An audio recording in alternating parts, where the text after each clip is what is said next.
1912, 63 years ago, Guy Wiedeck and the Big Four staged a rodeo, the first Calgary Stampede. In 1948, 27 years ago, the football fans of Calgary invaded the East and turned the national final into what it is today. The 1975 Grey Cup.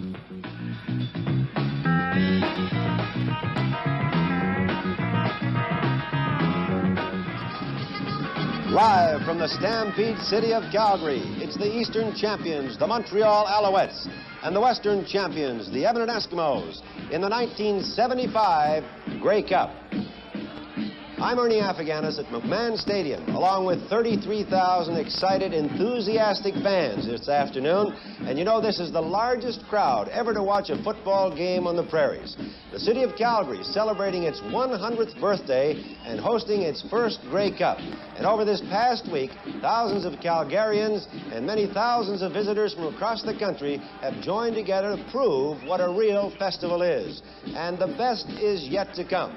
In a half hour from now, these fans in the stadium and millions of viewers across the country will watch two fine football teams in action. And you know, our television team that'll commentate is also very, very impressive. For example, to do the play-by-play, we have Don Whitman and Pat Marsden. To provide the expertise, Frank Rigney and Mike Wadsworth. And from the sidelines, Don Chevrier to do the Eastern bench, and Bill Stevenson on the Western side. And of course, Bill Stevenson will also be my co-host working on the 1975 Grey Cup. And Bill, I told you that you wouldn't need that thermal underwear. Was I wrong or right? Well, look at me. You're certainly not wrong. Is this not sunny southern Alberta? Yes. I've got to wear sunglasses. We can walk around in jackets. It's not quite Miami, but it is a beautiful day for football with a slight breeze. And I must admit one thing, Ernie. I'm standing right at the heaters here that are going to be blowing on the Edmonton Eskimo bench. But actually, conditions could not be much better. Just a great day for what's going to be a great game. And you know, we have upstairs a couple of fellows with sun lamps on them. They're basking in comfort, too. I'm speaking about Don Whitman and the fellow commentator who will be working with him up there, of course, the man who will be doing the play-by-play for the second half of the game. Well, it's going to be, we hope, a tremendously exciting game, Pat, somewhat reminiscent of regular season play that we saw particularly in the West, where the Eskimos were involved in a half dozen games that were decided in the final couple of minutes.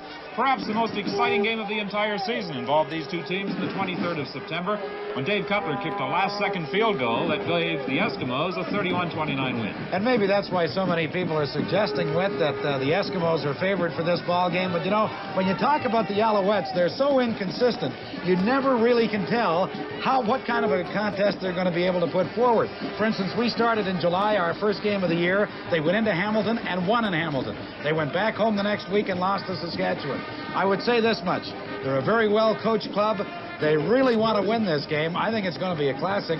And from your point of view, I think the Eskimos better be ready for the ball game of the year. Well, Marv Levy was quoted as saying that defense wins championships. This would not seem to apply to the Eskimos. They beat Winnipeg, for example, 48-41. Right here at McMahon Stadium, they were down 29-2 at halftime and came back to win 36-35. So it could be an exciting game if both teams are able to get their offenses rolling the way they did on the 23rd of September in that 31-29 Edmonton victory over Montreal.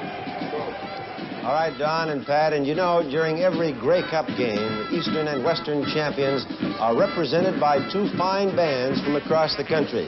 The Eastern team, the Montreal Alouettes, is represented by the Regina Lions Junior A Band, one of the best in the country today.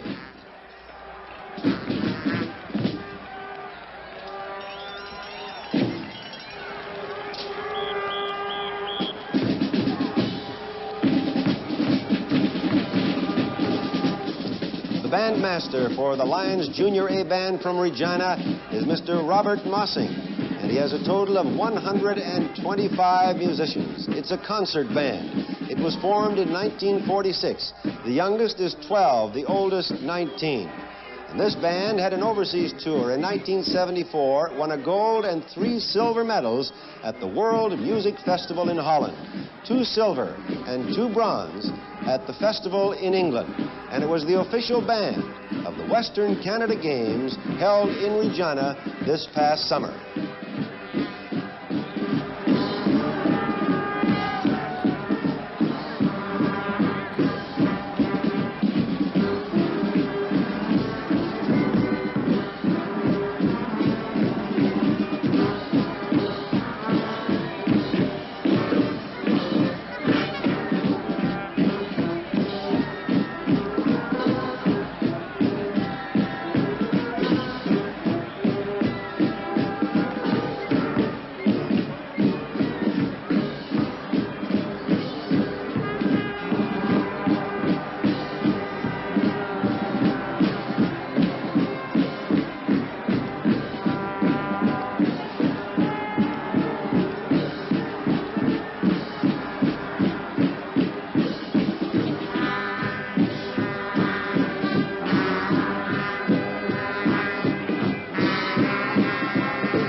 During all football games, naturally, all eyes are on the playing field because that is where the action is. But there's also some hectic action of a different kind on the players' benches.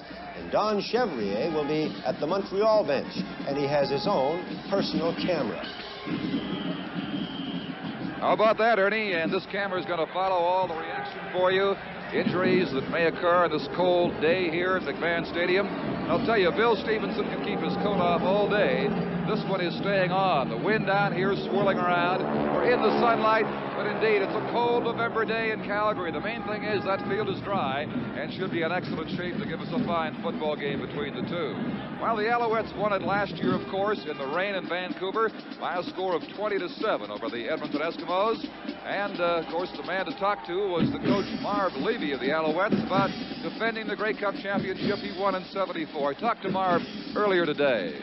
Coach, good morning. Good morning, Don. This is a day that coaches work all year for, and you know, as I look back, you have won most of the big football games of the Alouettes that you had to win. So here you are again today in the same kind of situation. Well, that's right. Each one is a different experience, however, Don, and it's a struggle, and you're assured of nothing.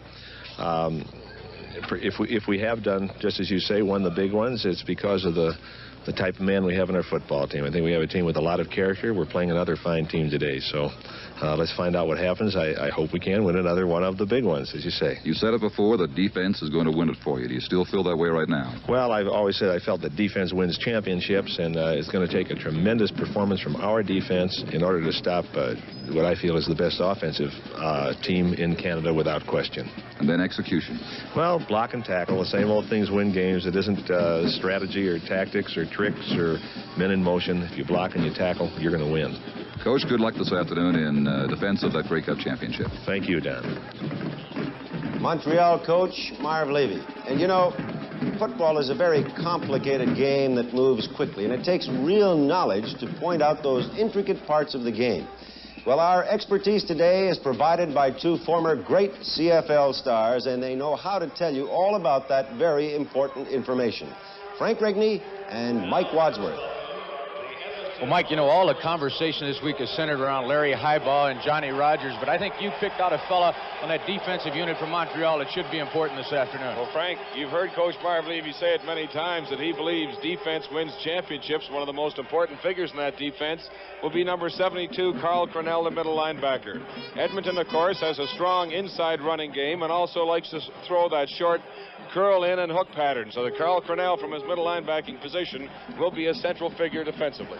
Don, I think the middle linebacker of the Eskimos is also going to be very important. Dan Kepley, number 42. He has excellent range getting around that football field, but he's just not that big. He's only about 210 pounds, and he could have some problems tackling Steve Faragelli.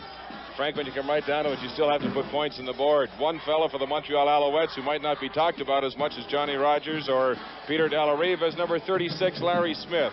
A fine running back who does an excellent job as a lead blocker for Faragelli, is capable of running the ball himself, but hasn't done so a great deal. However, in the passing department, he's picked up 52 catches during the regular season, just behind team leader Peter Delariva. I think this man could be a big factor in today's game. Well, switching over to the Eskimos offensively, I don't think there's any question you have to talk about George McGowan. George, of course, set the record for the most pass receptions in the history of the CFL in 1975.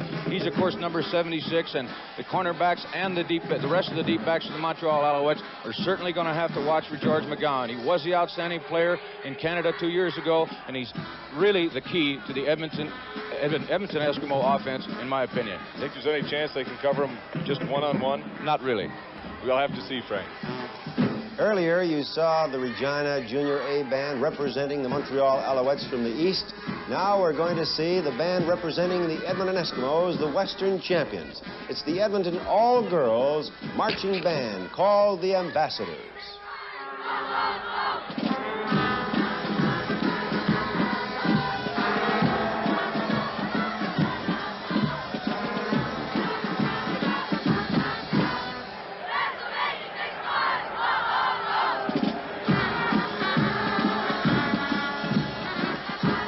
Bandmaster of the all-girl marching ambassadors is Mr. Bill Simon, a total of 105 members.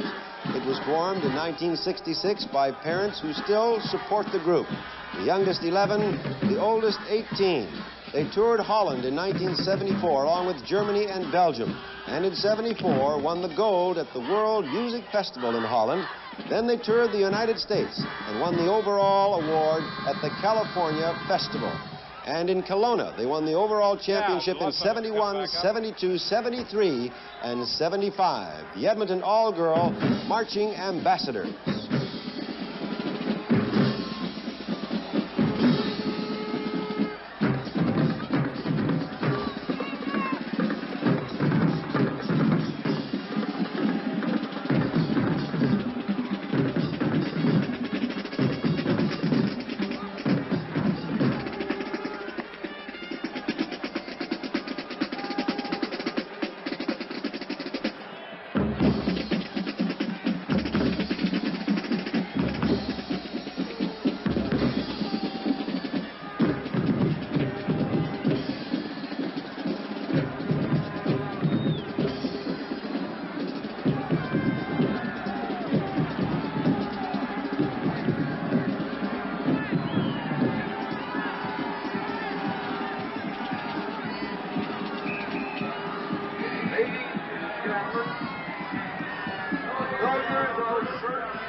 A great coach, Bud Grant, once said, unless your team made the Grey Cup, the season was not a success.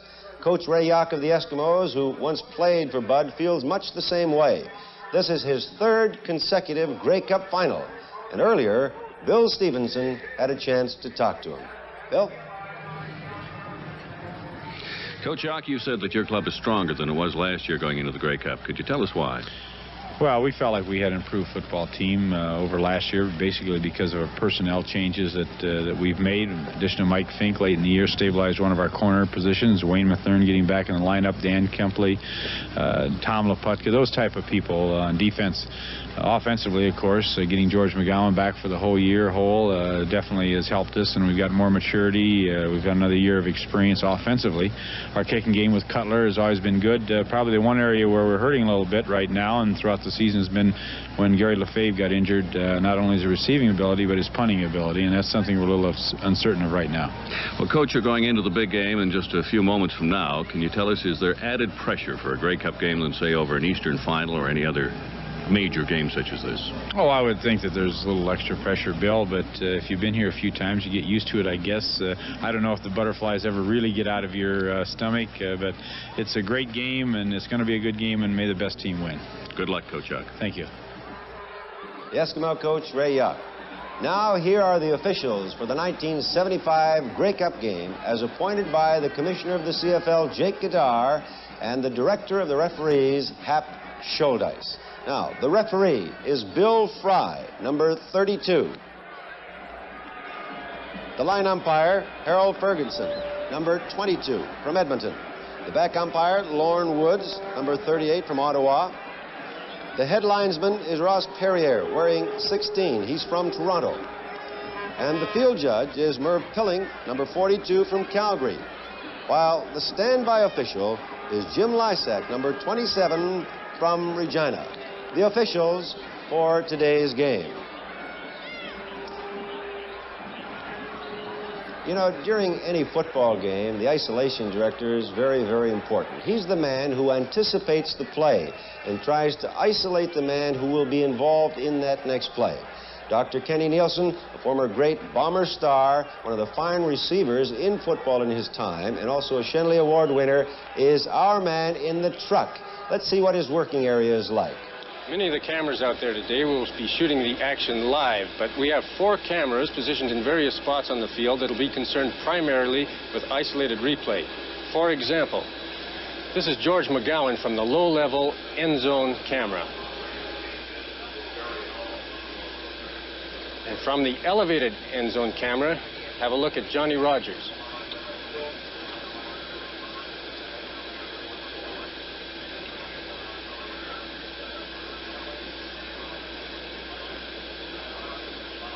This is the press box ISO camera, John Konahosky.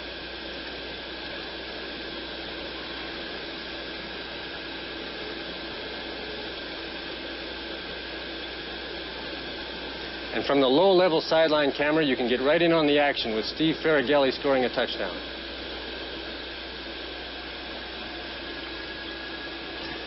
Besides those normal replays, sometimes we can pick up some interesting byplay that goes on down there.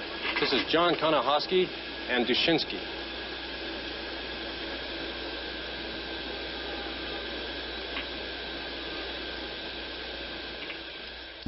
Before we go down on the field to meet some of the dignitaries who are with us today, including the Prime Minister of Canada, quite a few things have happened over this past week. For example, Wendy Miles, Miss Calgary Stampeder, won the Miss Grey Cup Award. Then Willie Burden, who had such a tremendous season in Calgary with the Calgary Stampeders, getting close to 1,900 yards, also won the Shenley Award, the coveted award in football today. And he beat a very fine football player in Johnny Rogers from the Montreal Alouettes. Willie Burden, in really what you might consider his rookie year, although he did play a few games last season, came on this year to break Earl Lunsford's record, which held for more than a dozen years. And you know, Calgary just put on a tremendous show throughout the week. Last night, for example, the Grey Cup dinner was one of the most unusual Grey Cup dinners we have ever seen. After a multitude of speeches, the young Canadians, who you will see at halftime, put on a spectacular show and took a standing ovation from a sellout crowd at this $25 a plate dinner in the Four Seasons last night. And you know, we have the Premier of our country here today, who is an avid sports fan. His son Justin is with him, and he is walking along with several dignitaries who will be watching the game from the stands this afternoon, including the Premier of Alberta, Peter Lougheed, and several other outstanding dignitaries, Rod Sykes, the Mayor of Calgary, Terry Kavanagh, the Mayor of Edmonton, and several people representing the provinces across the country. You can see them filing through this tremendous crowd, which is gathered at, well, not on the field level itself, but just off the playing surface. And they're making their way to our commentator there, Winston McQuaid. The Prime Minister is all dressed and waiting, and here is Winston McQuaid. Game. Est-ce que c'est la première fois que Justin assiste à un match de football? N'est-ce pas, Justin? C'est la première fois. C'est la première fois? Oui. Can I ask you, who do you think is going to take it? Oh, naturally. Where do you think I'm from, eh? Elected in Montreal, born in Montreal, going to see a big Montreal game here today. Alors évidemment, vos prédictions... Je ne sais pas qui va gagner, non. Mais Montréal va jouer une très bonne partie, ça je vous garantis. Alors je vous souhaite un bon match avec Justin. Merci. Of course, the dignitaries, as we said, and the Prime Minister of Canada. We pointed out earlier that Wendy Miles, Miss Grey Cup, who is also Miss Calgary Stampeder, will not be with us at this time. But I neglected to tell you one other great happening during this week in Calgary, which was sensational.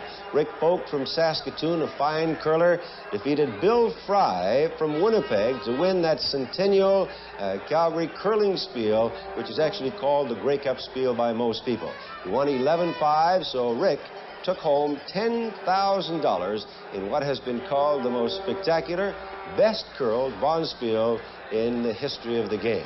So we continue on now, and we're in our preparations for the Grey Cup game itself. It won't be long before we're able to get down on the field and see the players play. There have been several problems with the teams with injuries, but we're going to see the starting lineups and see just who is in the game. So let's get down to Bill Stevenson with the player introductions.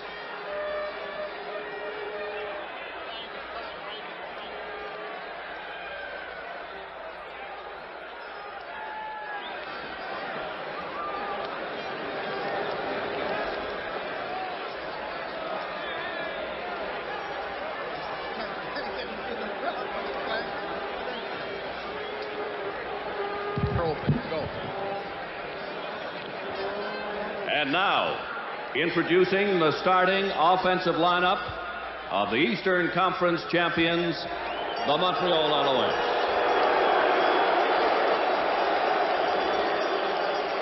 At right tackle, number 55, Barry Randall. At right guard, number 61, Frank Pomerico. At center, number 44, Wayne Conrad. At left guard, number 52, Ray Watron. At left tackle, number 67, Dan Yoakum. Now, the receivers. At tight end, 74, Peter Dallariva. At flanker, number 31, Joe Petty. At split end, number 16, Skip Eamon. The running backs. At fullback, number 33, Steve Farragelli. At halfback, number 36, Larry Smith. At halfback, number 20, Johnny Rogers. At quarterback, number 8, Jimmy Jones.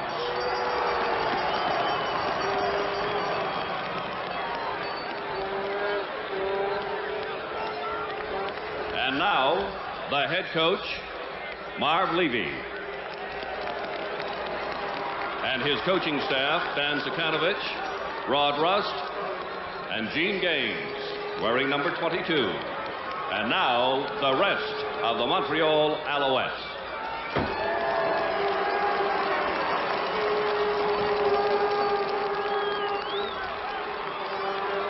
And now, let's meet the defensive team of the Western Conference champion Edmonton Eskimos.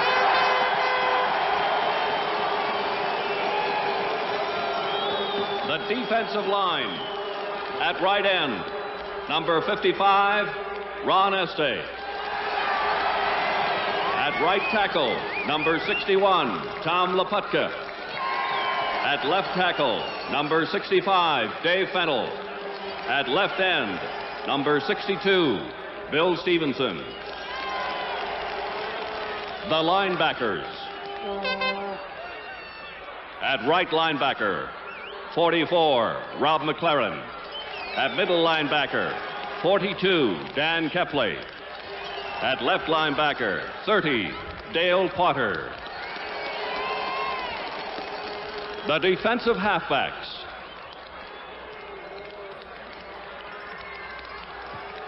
At right cornerback, number 13, Larry Highbaugh. At left half, 17, Dick Dupuis.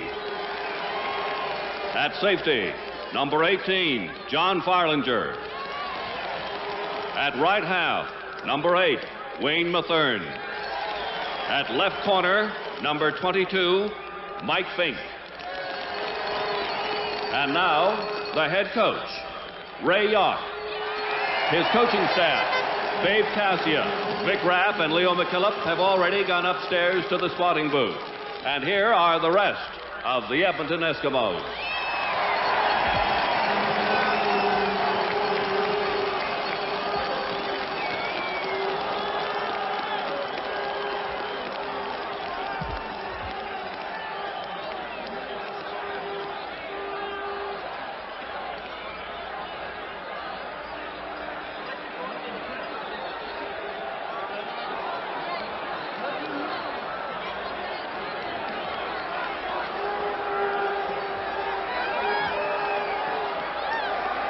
Ladies and gentlemen, boys and girls, coming to center field now are the team captains, Tom Wilkinson, Bob Howe, Ron Este, and Larry Highbaugh of the Edmonton Eskimos.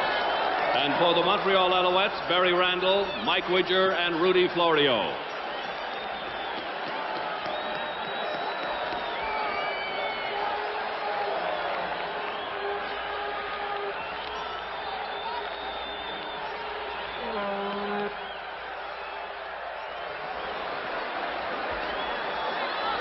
The Edmonton Eskimos have won the coin toss.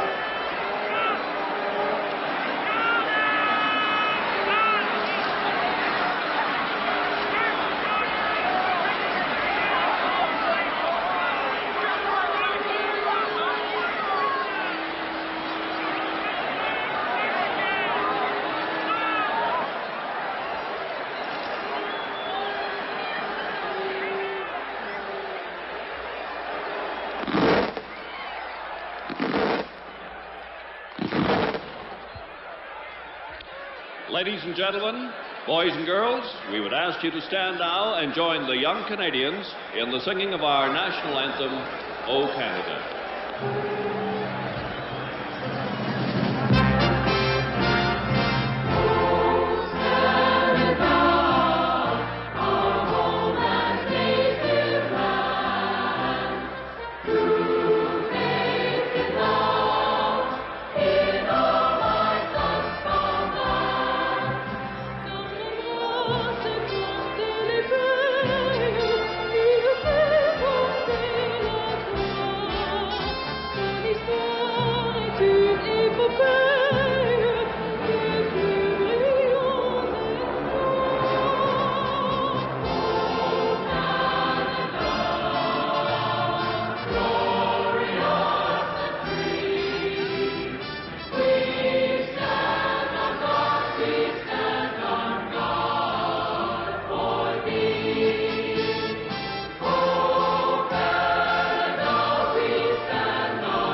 In just a few moments, the 1975 Grey Cup game will be underway. Your commentators for the first half, Don Whitman and Frank Rigney. Thank you, Ernie. Hi again, everybody. Frank, we're just moments away from the kickoff to this 1975 Grey Cup game. Last year in the rain at Empire Stadium, it was a 20-7 Montreal Alouette victory. We've talked about what might happen in the pregame show, but is there anything you think we should look for right off the top? Well, I think the Edmonton Eskimos basically, Don, are going to have to throw the football against this Alouette ball club. They have a big advantage, of course, this year as compared to last year because of the weather conditions. The weather is just absolutely excellent and should not limit them in any way offensively. Frank, do you think that the Alouettes or the Eskimos will try for the bomb right off the top of the game? I don't know if it would be right off the top of the game, Don, but very definitely the big play aspect of the Montreal Alouette Offensive Football Club is really the way they go into a ball game. They don't really, over the course of this season, march 60, 70, 80, 90 yards downfield against you, but they can break a ball game open from any point on the field because they've got the little man, JR. Well, of course, the Edmonton Eskimos have their little man, Larry Highbaugh. So this afternoon at any time, you could have a punt or a kickoff return the distance. Yeah, I don't think we will actually see Larry Highbaugh in the football game that much offensively unless they get behind and really have to go for the big play offense themselves. Ray Yark looking on at Larry Highbaugh, waiting for the opening kickoff as the Montreal Alouettes will kick to the Edmonton Eskimos. Larry Highbaugh in kickoff returns this year, averaged 16.5 yards per carry, tops in the country. And Larry Highbaugh, standing back there, has as his partner on the kickoff return unit, Mike Fink. And the addition of Fink to that Edmonton lineup has certainly taken pressure off Highbaugh on both punt and kickoff returns. Fink has been dangerous. He has returned 2 punts for touchdowns, and his presence certainly helps Larry Highbaugh because the kicking team can no longer concentrate on keeping the ball away from Larry Highbaugh. A capacity crowd of 33,000 at McMahon Stadium. Don Sweet preparing to kick off for the Montreal Alouettes. Sweet last year in the Grey Cup game had the record-shattering performance of 4 field goals. The officials again: Bill Fry, Harold Ferguson, Lorne Woods, Ross Perrier, and Merv Pilling. Bill Fry waiting for instructions from the timekeeper. The final group has left the field. Don Sweet moves up in preparation for this opening kickoff once again on the artificial turf here at McMahon Stadium that was covered with snow yesterday, but an excellent job by groundskeeper Marv Lay and his crew has cleared it of snow, and the playing field is in excellent condition. There's the whistle, there's the signal from Bill Fry, and this 1975 Grey Cup game is underway. The opening kickoff is taken by Mike Fink on the sideline. And Fink is caught and brought down at the 15-yard line by Ian Mulford. He was the first man downfield. And the Edmonton Eskimos will start out. The ball is actually being positioned at the 14. An excellent kick, Don. Fink almost stepped out of bounds on his own 5-yard line there. A 61-yard kick, only a 9-yard return by Mike Fink. Tom Wilkinson is the starting quarterback. Be interesting to see if they try to go after Junior IU right off the top, Don, because they think they have to beat him to win this football game. George McGowan comes wide right. Stu Lang is split left. Roy Bell trying the middle of that line. He gets nowhere, and that was Junior Ayu who came in to pull the feet out from under Roy Bell. There was some doubt earlier in the week as to whether Junior Ayu would start. Roy Bell on the season, the 3rd leading rusher in the West with 1,006 yards, and he was the top ground gainer, obviously, for the Edmonton Eskimos. He got back to the line of scrimmage and no further. It will be 2nd and 10 for the Eskimos. They're at their own 14. We're just underway in this 75 Grey Cup Classic.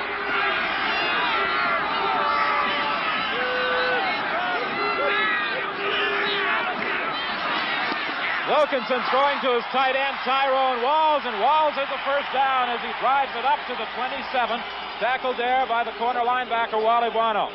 Just a quick out pattern by the big tight end, Tyrone Walls, 75. McGowan was on his side, so there was a wide open spot in that flat area. Good catch by Walls. First down of this football game. Tyrone Walls, who missed a few games in the last part of the season, and the Eskimos certainly missed his very strong blocking from the tight end position during that time. You have to throw off this formation, Don. John Konahowski, the receiver, he tried to stay in bounds, but he was forced out at the 34, by Wally Buono. Just a quick out by John Konahowski in the same area that Tyrone Walls got the first completion of this football game. When you see those backs split like that, Calvin Harrell and Roy Bell, Edmonton really likes to throw the football. Their tendency would be 80 or 90% to put it in the air off that formation. It's 2nd and 3 for the Eskimos. The ball between the 34 and the 35. They started this drive from their own 14. Action at the line of scrimmage. Calvin Harrell goes straight ahead. Penalty flags are down. Tony Proudfoot made the tackle. It appeared that the Alouettes jumped offside. Something I'm sure that the coaching staff of the Alouettes have been working on all week long. Take a look at it. You can see 2 or 3 people, the Alouettes, jumping outside. IU was one of them. Number 34, Mike Widger, was the man who encroached upon that 1 yard at the line of scrimmage, and it is a first down for the Edmonton Eskimos. Tom Wilkinson, having moved the club from the 14 to the 40, 12 minutes and 47 seconds still remain in this first quarter. Wherever you're looking in this afternoon, we hope you're enjoying this 75 Grey Cup Classic from McMahon Stadium in Calgary. Roy Bell trying to work his way through that line, and he is brought down right at the 40. Well, this is a kind of blocking pattern that the Edmonton Eskimos are going to try to work on. Middle linebacker Carl Purnell. Watch Willie Martin, number 50, go up behind Bob Howes, the offensive center, number 53. If the good penetration by Judges stops the play, limited to a very short gain. An advance of 1. It's 2nd and 9. It would appear to be an obvious passing situation for the Eskimos. McGowan and Konahowski come wide right. Lang goes left. Wilkinson looking to put it in the air. Going to George Konahowski, and he steps out of bounds. However, he is short of the first down at the 47. Good pressure from Weir there, and I think that's where the pressure should come from in the Alouette defense. Take a look at it once again. The 3 times the Eskimos have thrown successfully, it's been in this area each time. They will, however, be short of a first down, so with 11:38 remaining in the first quarter, we should have our first punt of the football game. Johnny Rogers and Dickie Harris, 20 and 18 respectively, are back to receive the kick from Gary Lefebvre. He broke an ankle in the very first game of the season and did not return until last Sunday in the playoff victory of the Eskimos over the Saskatchewan Roughriders. He does not get away a good kick. As a matter of fact, it hangs up there. It could bounce. No, it's taken by Dick Harris. A very alert play, and penalty flags also go down. And almost certainly no yards will be charged against the Edmonton Eskimos. Frank, for a moment it appeared it was going to be a play somewhat reminiscent of last Sunday when Lefebvre, on his very first punt, kicked short and it bounced back. He recovered and the Eskimos maintained possession and went in for a touchdown. But this time, a very alert move by Dickie Harris gives Montreal excellent field position. Well, you heard Coach Ray Yock say that punting will be a problem for him this afternoon. It's pretty obvious. That one only went 12 yards. With Jimmy Jones at quarterback, the Owls are at the 49 of the Eskimos. Pitch to Johnny Rogers. Rogers tried to get outside. The first to make contact with him was Bill Stevenson, and then Dan Kepley finished the job.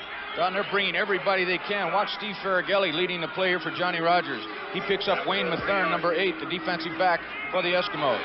Second down and 7. Leading both Smith and Farragelli, trying to get as many people out in front of Rogers as possible. Don, that's a pretty loose Alouette offense going in there. They were pretty relaxed, smiling and laughing at the bench, and they're ready. They appeared to be ready, Don, in practice sessions throughout the week. It is 2nd and 7. Jimmy Jones dropping back. Throwing complete to Petty. And that is a first down for the Alouettes at the 31 of the Eskimos. And Petty has been utilized more as a receiver in the double coverage that has been applied to Johnny Rogers. Well, this time he's working on Mike Fink, the cornerback, on the left side for the Eskimos. And if Jimmy Jones gets that much time, these Alouettes are going to move the football in the air. Jimmy Jones, for fans who may not be too familiar with the Alouette quarterback, is staying in the pocket much more in recent games than he did at the start of the season, where he had a tendency to roll out of there. First and 10 from the 31. The draw play with Johnny Rogers, and Rogers is brought down right at the line of scrimmage by middle linebacker Dan Kepley. The score is Montreal 0 and Edmonton 0. The 1975 Grey Cup continues in a moment. It's 2nd and 10 for the Alouettes. The ball is at the 31 as we get a beautiful overhead view of McMahon Stadium from our crane cameraman, Tom Fisk of CBXT Edmonton. He's 300 feet above McMahon Stadium.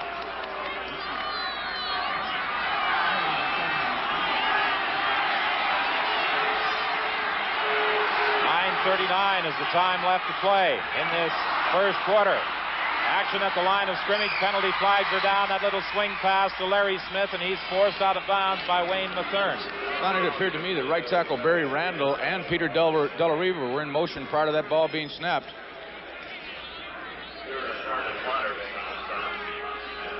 You can see them at the top of your screen. Della Riva, of course, is number 74, and Randall's 55.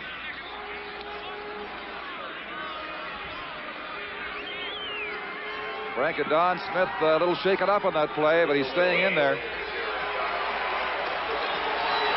The illegal procedure fraction was against Peter Della Riva.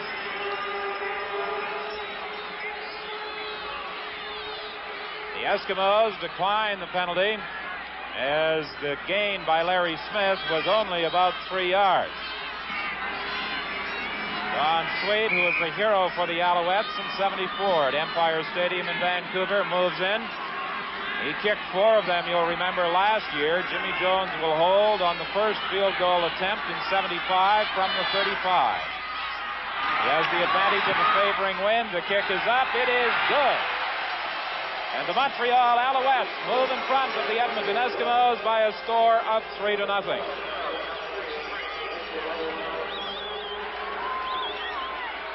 The Alouettes, second-place finishers in the Eastern Conference with a record of 9-7, defeating Hamilton in the semifinal, and then Marv Levy took his Alouettes to victory 20-10 over the Ottawa Roughriders last Saturday.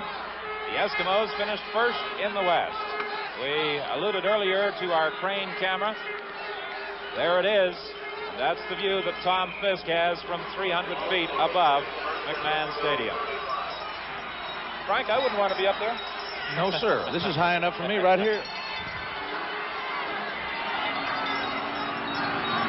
The Eskimos have elected to scrimmage from the 35 rather than have Montreal kick off. That, of course, is one of the options.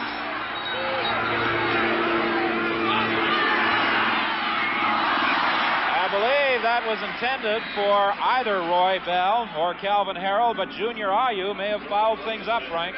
Take a look at him. He's number 77, and he was the fellow they were most concerned defensively. He's playing that right defensive end spot, and he sees Bell coming out here on this attempted screen. You'll see him pick him up right here.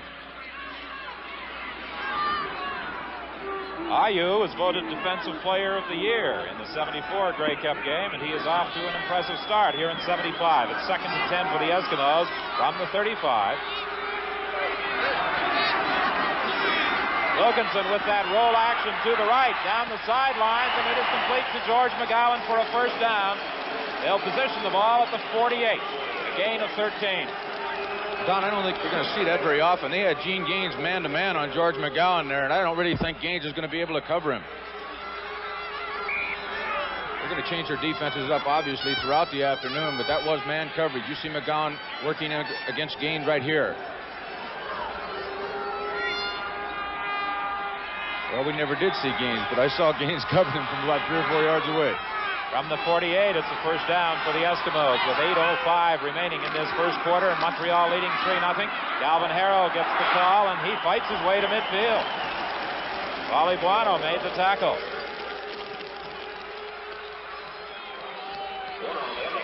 And among the spectators, Ralph Sazio, the president of CFL, Commissioner Jake Godard, you see the Prime Minister, Pierre Trudeau, and his 5-year-old son, Justin, looking on.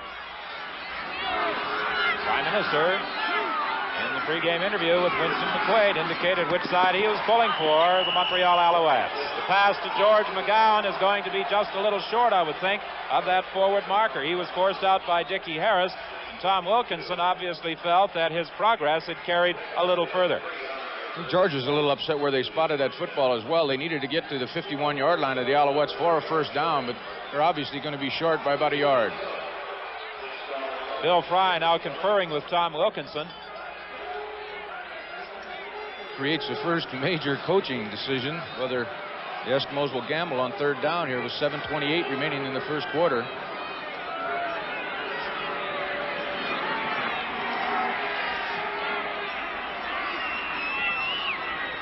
Tom Wilkinson indicating to Coach Ray Yock at the bench just how far the Eskimos have to move that football. And Ray Yock is taking no chances, which comes as something of a surprise to us and to, obviously, a good portion of the spectators. He has sent in the kicking unit. I thought that on third and less than a yard that he would go for it, and Tom Wilkinson had indicated to the bench that he felt they should try it. Well, possibly he can remember the Eastern final where the Ottawa Roughriders couldn't put the ball in the end zone from the 1-yard line against these Alouettes. Gary Lefebvre, who kicked for only 12 on his first attempt, stands at his own 44.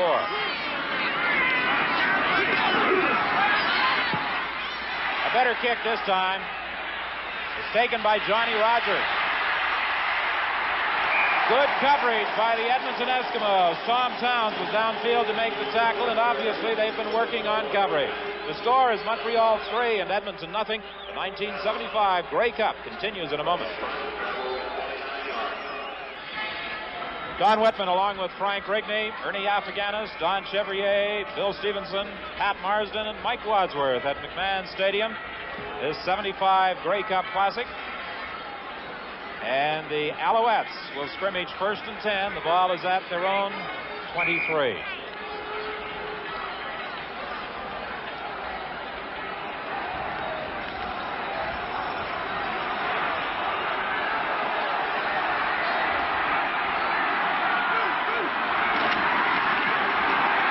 Kelly going outside. He puts his head down and butts a couple of people across the 30. Now, the Alouettes have really not been that successful a football club running to the outside, but watch Potter, number 30 here. He gets caught in the inside. That's Smith that's blocking on it, number 36, and Faragelli manages to get around to the outside and picks up an 8-yard gain for the Alouettes.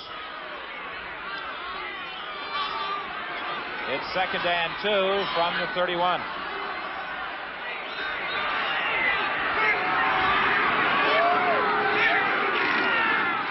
Faragelli again, and he dives through for a 1st down as he strikes to the 36. Bill Stevenson made the tackle. Quite a variety of clothing being worn at McMahon Stadium as the spectators are protecting themselves against the elements. And the wind has certainly increased in velocity since the start of the game. It is blowing out of the south, I would say at 15 to 20 miles an hour now. Start of the game, it was only 5 miles per hour. On 1st down, Larry Smith going left for a gain of a couple. Great fill by Ron Este from the inside. 5 minutes and 26 seconds, the time left to play in quarter 1. 3-0. The Alouettes lead the Eskimos on the strength of a field goal by Don Sweet. Dick Dupuis, one of the veteran members of that defensive unit.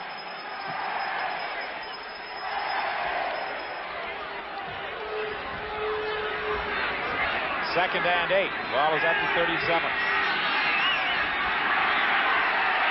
Jones throwing to Petty, wide open on the sidelines. Petty beats one man and then goes down at the 45. Mike Fink was the man over defending against Petty, but he was wide open to accept that pass from Jimmy Jones. And let's take another look at it. Well, there had to be a mix-up in coverage here between Mathern and Fink because Petty is really wide open. A 28-yard gain for the Alouettes. See, Mike Fink, number 22, was playing deep. Threw between Fink and Mathern, who's number 8. A good shot of the isolated camera, and you see both Fink and Mathern went to the inside, creating that big hole for Petty. Back to live action. It's 1st down from the 45. Petty this time comes left. Jones throwing up the middle, incomplete. It was intended for Johnny Rogers, and quite a collision there involving Farlinger. Rogers, and it appeared to be Mike Fink. He was really nailed by Farlinger down number 18. Watch it right here. Farlinger was shaken up on the play, but he's not going out of the football game. The Alouettes feel that if Johnny Rogers on kickoff returns, punt returns, pass receiving and running can contribute anywhere close to 200 yards, they should win most football games, so they're going to try and get the ball to him quite often. Jones has been good on 3 of 4 attempts so far. It's 2nd and 10 from the 45. The screen to the left side to Larry Smith.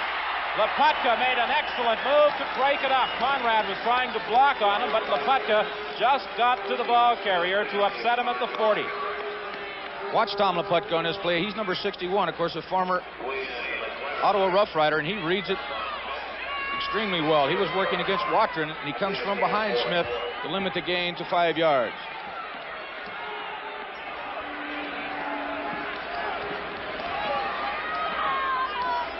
Three minutes and 32 seconds, the time left in this first quarter. It is 3rd and 5 for the Alouettes, and Don Sweet with his 2nd field goal attempt.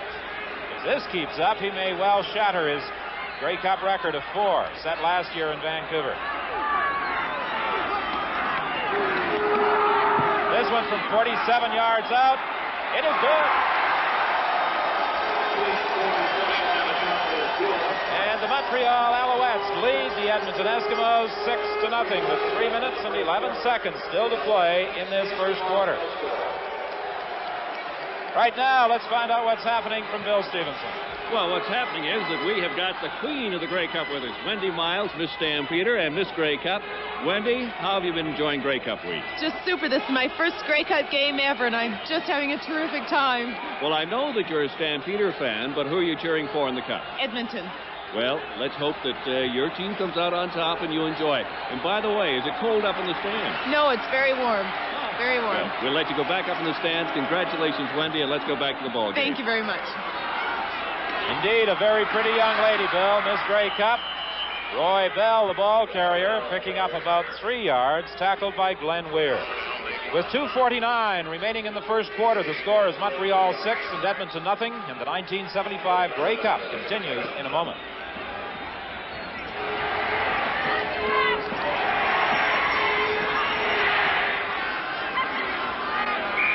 Roy Bell only picked up 2 yards on this play, but it wasn't because of the effort by Watkins or Wall, because they did a great job against Junior IU right there.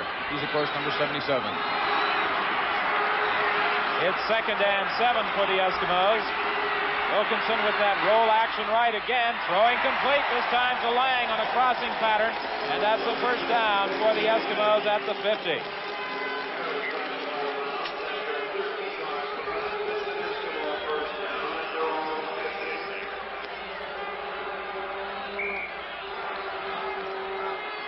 First and 10 for Edmonton. The ball is at their own 50. Marv Levy discussing with the men upstairs what may have happened to cause a defensive breakdown on that play.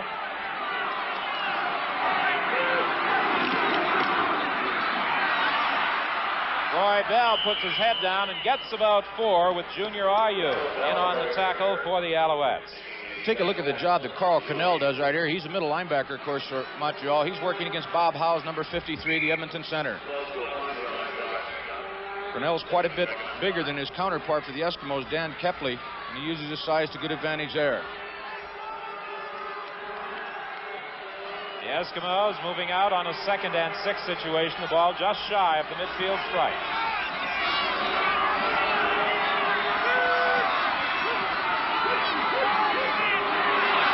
Movement at the line of scrimmage, but no flags go down. However, Wilkinson does. He is dropped back at the 40. A big loss, and the fans, as you can tell by their reaction, thought that there should have been an infraction. There appeared to be motion at the line of scrimmage, but obviously not. Don, I think that's unbelievable. I thought Widger and Cannell were both offside. It's the first time we've seen a blitz by this Ottawa defense. You can see movement long before that ball is snapped. You see Widger coming in to make the stop on Wilkinson, and Edmonton are just a little upset about that call. You should see how upset the coach of the Edmonton Eskimos is. Ray Yock is just storming up and down the sidelines, and fortunately, we can't read lips. Well, you saw it from that stop action right there. There were 3 or 4 Alouettes encroaching on that 1-yard zone. From the way Tom Wilkinson dropped back at the 40-yard line, he obviously thought that there should have been a penalty flag as well. Gary Lefebvre now kicking from his own 25 into that 13-mile-an-hour wind, and he gets away an excellent kick. Dickie Harris retreats to his own 20. Looking for some help from Johnny Rogers on a block. He gets one, and then is brought down at the 32. Tyrone Walls was downfield to make the tackle.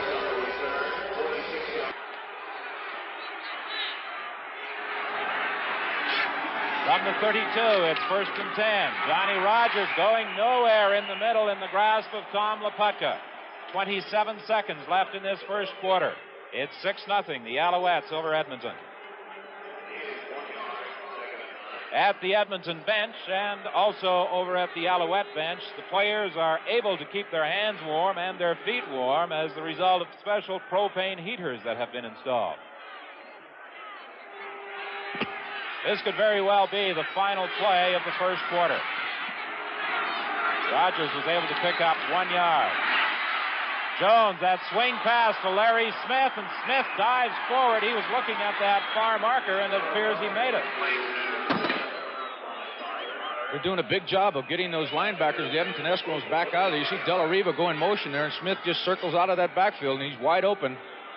McLaren and Potter have to make a decision whether to come up on those backs coming out of that backfield or get back and provide additional coverage with the defensive backs. The score is the Montreal Alouettes 6, the Edmonton Eskimos 0 in the 1970. In terms of possession, Edmonton had the football about 2 minutes longer than the Alouettes in that first quarter, but the Alouettes got the points. We have fans from all parts of Canada here at McMahon Stadium. The banners indicating what part of the country they are from.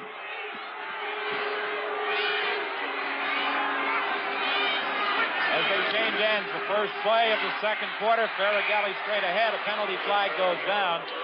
Faragelli dives through to the 48, tackled there by Tom Leputka. The official appeared to be pointing at Conrad, the offensive center. Let's take a look and see what he did on the play. I didn't pick it up.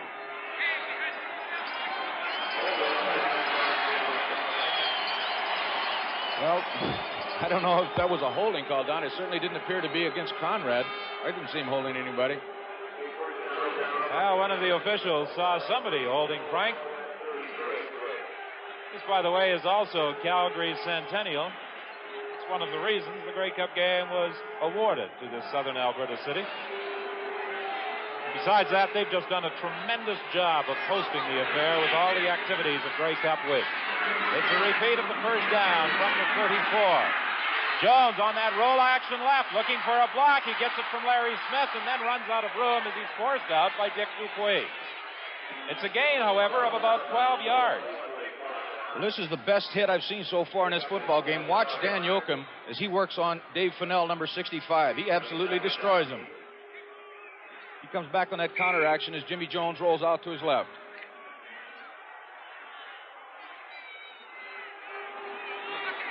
It will be 2nd and 8. That's the first time we've seen Jones roll out this afternoon. Let's see how successful the Alouettes are now in operating against that 13-mile-an-hour south wind. We've got the safety blitz. Don Farlinger, number 18, is coming up there. Here he goes. And the penalty flag goes down.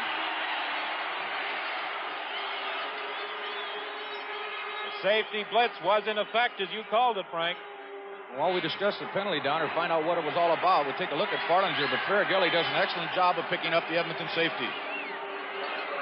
It's a move that they don't use all that often, and when they do, usually is when Labarato, number 7, is in the football game as a defensive back. The Alouettes took just a little too long in putting that ball in play. Frank, do you think it had anything to do with the fact that Farlinger was moving up there and Jones may have been trying to audible off it? It might well have, because he faked that blitz action right before the play started. It's a repeat of the second down. They have 13 yards to go. Jones in trouble, rolling out of there. He is going to be forced out by Dale Potter, back at the 35. That's a further loss of 5 yards. Bill Stevenson and Dave Fennell were both through to apply pressure. Well, Stevenson does get caught inside briefly. You see him circled right there. Smith is putting the block on him. And this is something they don't want to happen. They don't want Jimmy Jones to be able to get to the outside. You see Smith pinning him into the inside right now.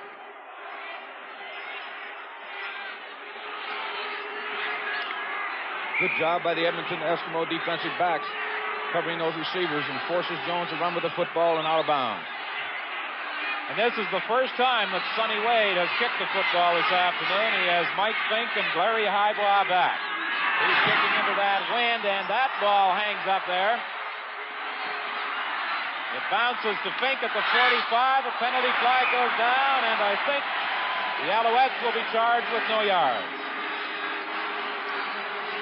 Appeared to me to be Tony Proudfoot, down number 68. I believe he's just a little upset about it. Only a 30-yard kick by Wade. This is something that both coaches were concerned about in preparing for the game this week as to what the wind conditions would be on Grey Cup Day. They were hoping that they would be low. However, with a breeze blowing out of the south at least 13 miles per hour, it has affected the kicking game.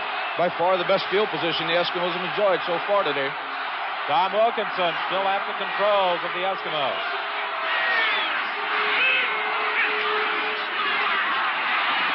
Going to Konahowski on the sidelines. He has a first down. He loses the football, but it's knocked out of bounds. Wally Buono and Dickie Harris were the men who made contact with the Edmonton receiver. This is about the fourth time they've thrown the football in the same way in the same area. You see Konahowski right here, number 72, just a quick breakout pattern. bootleg action by Tom Wilkinson with Joe Warbeck, number 54, the offensive guard, out in front leading him. 12:09 is the time left in this second quarter. It's a first down for the Eskimos as the ball is at the 40 of the Alouettes.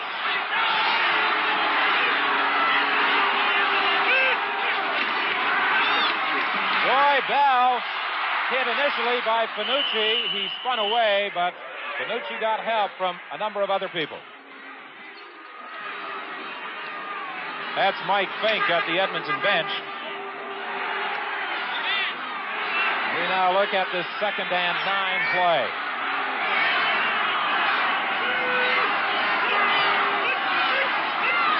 Movement at the line of scrimmage again. This time the penalty flag goes down. The deep throw for Konahowski. Can't hang on.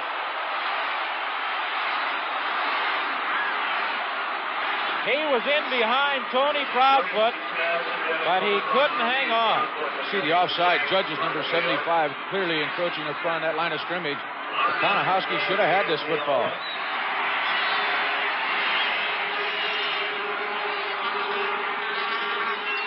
That Alouette defensive unit has Finucci, Judges, Weir, and Ayu up front. Buono, Cronell, and Widger are the linebackers. Harris, Proudfoot, Gaines, Rhino, and Price are the defensive backs.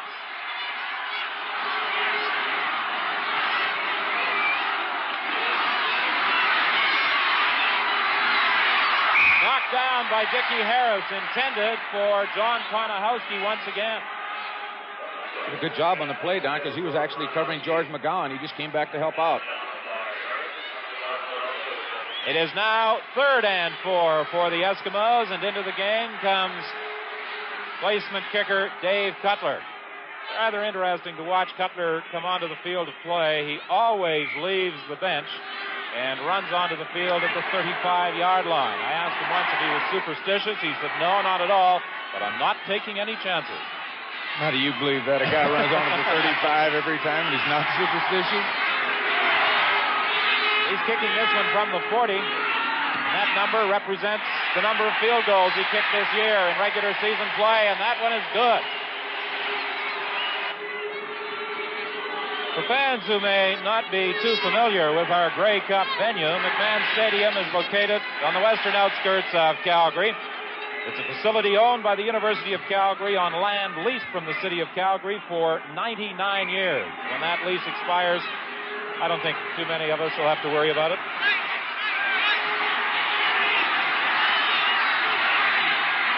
A first down from the 35. Jones dropping straight back. Trying to screen to Johnny Rogers. It's incomplete. Frank, you know, it's interesting. One of the rule changes this year is that the team scored against in a field goal is the option of having the other team kick off or scrimmaging from the 35. With that strong wind, nobody wants the ball kicked off. Well, the only kickoff we had, of course, was the opening kickoff of the football game, and we saw Mike Fink almost stepped out of bounds in his own 5-yard line. An excellent kick and good coverage by the Alouettes. Both teams, Edmonton with Dave Cutler and the Alouettes with Don Sweet, have kickers capable of putting that ball into the end zone, even without the strong wind that is blowing. 2nd and 10 from the 35. Jones to Peter Dallariva. The big tight end has a first down and then some out to the 49 with Dan Kepley coming over to make the tackle. Many people consider Dallariva the best tight end in the CFL. Jones has not used him too much, but it was effective there. I think Dan Kepley was a little upset with himself, number 42, the middle linebacker of the Eskimos, because he's the fellow responsible for the big tight end on those short checkoff patterns. See Kepley dropping back to provide coverage and just ignores Dallariva completely, coming back against the flow. Good catch by Peter. From the 49, it's a first down for the Alouettes as we swing back to live action. The draw play with Larry Smith. Good hole in the fine Canadian running back as a gain of 15. Wayne Mathern stopped his progress at the 45. And the fellow that should have made the stop was Dave Fennell, number 65, but he just takes too wide a charge on the play. Conrad, the offensive center, got a piece of Fennell. 9:05 is the time left in the half. Pitch to Johnny Rogers. He fumbles the football, but I think the whistle had gone. It's recovered by Tom Laputka, but I believe the whistle had sounded before the ball skipped away from Rogers. Don, you know, before the football game, we talked about Kepley and his ability to get out to the outside, the range that he has. And watch him here. He's number 42, and he makes the initial stop on Johnny Rogers.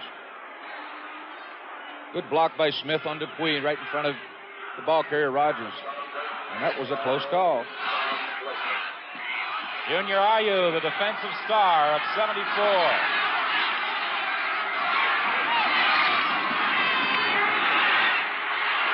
Caragelli dives straight ahead, but that's a first down as he's to the 33. Again, Wayne Mathern came over to make the tackle. You see the double team on Bill Stevenson there. That's Randall and Dellariva. They do a great job against the big rookie for the Eskimos. 8:11 is the time left in this first half. The most interesting halftime show. We're going to have a miniature stampede of all things.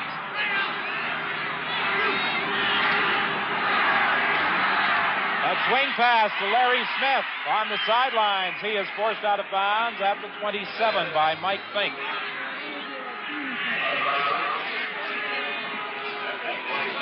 Good example, again, Don, of the pressure that this Alouette offensive ball club is putting on those linebackers, swinging those backs out of that backfield, and Potter was about 20 yards deep, so Smith has picked up a 7-yard gain. Smith has been one of the prime pass receivers for the Alouettes all season, catching 52 of them during regular season action and scoring 5 touchdowns. Pete Lavorato goes into the game. Dick Dupuis comes out for Edmonton. 2nd and 4. The big fullback, Caragelli, has a first down to the 21, tackled by Bill Stevenson.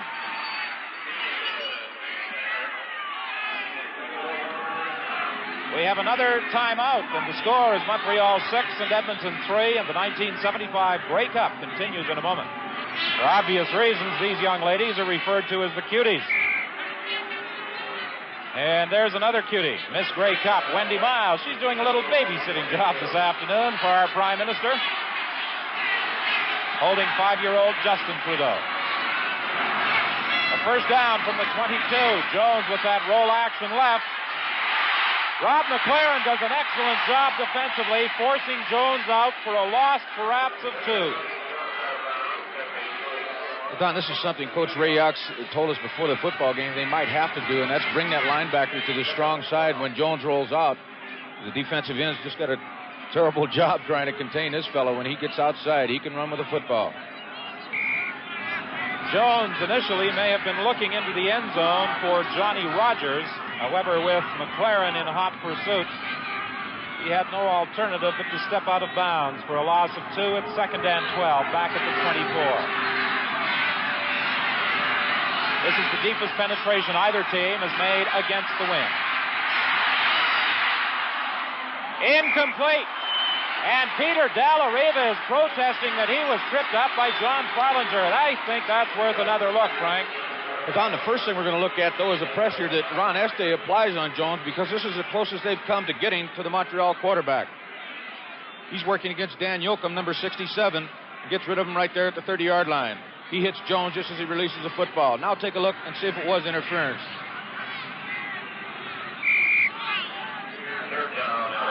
Here's another shot at that pressure coming from right defensive end, Ron Este.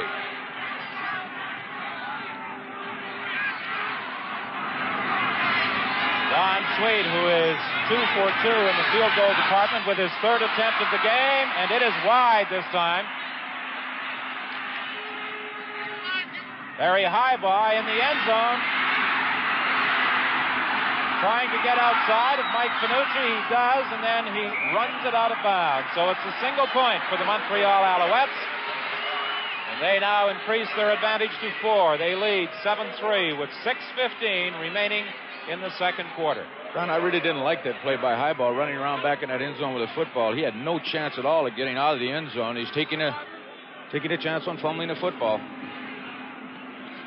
Let's go down now to Bill Stevenson. Right now, that if you wonder if anybody's cold, all you have to do is look at us. You cold, Frankie? Just a little, Billy. Yeah. She's nippy. Frankie Morris is the Director of Player Personnel for the Edmonton Eskimos. Frankie, what do you think about the game thus far and the way the Eskies are playing? Going pretty well, Bill. Husky puts that one away. We're in good shape. One thing we have to do, we have to start and block their two defensive ends. They're killing us offensively. They've taken our running game away from us. We can handle them. We can start to move the ball more. Thank you very much, Frankie Morris. Well, when you talk about moving the ball, one sure way to do it is throw it to George McGowan. Tell you, Don, and Frank talked about containing those big defensive ends. Watch Larry Watkins working against Junior IU here. He does a good job on him.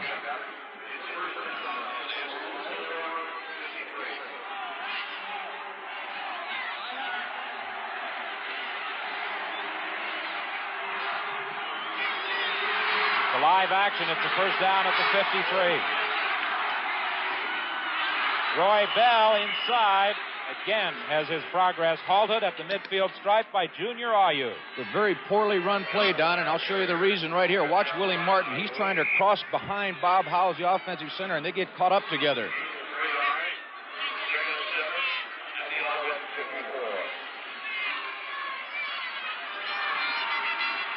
Well, there's a fan who is showing no preference.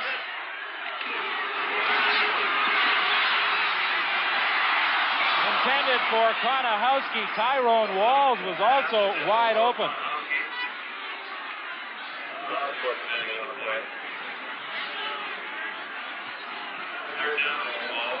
Don, I'm not sure he was throwing to Konahowski. The ball was certainly almost dead between he and Walls, and I think you were absolutely right. Walls was wide open, much better than Konahowski. Well, last week, Tom Wilkinson in the Western Final against Saskatchewan had difficulty moving the ball, and he was replaced by Bruce Lemmerman in the second half. We may have a repeat of that in this 75 Grey Cup. Now Johnny Rogers drops back along with Dickie Harris. It's a punting situation for the Eskimos. Gary Lefebvre kicking with the wind. An end-over-end boot that is taken by Rogers at the 15. You always have to be concerned every time Johnny Rogers gets that football. If you're the kicking team, he can break a game wide open, as the Ottawa Rough Riders will quickly attest. Actually, the Eskimos have done a pretty good job on coverage, Don. They limited Rogers to 7 yards on that one.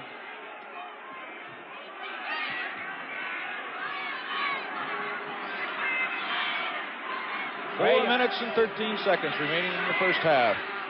Ray Yark, for the third straight year, trying to win the Grey Cup. He lost to the Ottawa Rough Riders 2 years ago and to the Alouettes last year. From the 23, it's a first down play with Steve Faragelli. A penalty flag goes down. Ron Este made the tackle on Faragelli. It's a gain of about 3. Let's take a look at Este number 55, who makes a stop on the play. He beats the block once again at Dan Yoakum, 67. The penalty is being assessed against the Edmonton Eskimos. Don, did you pick up what it was? Well, we'll wait for referee Bill Fry to illustrate it for us. Rough play was the infraction against the Eskimos, and that moves the ball out to the 42.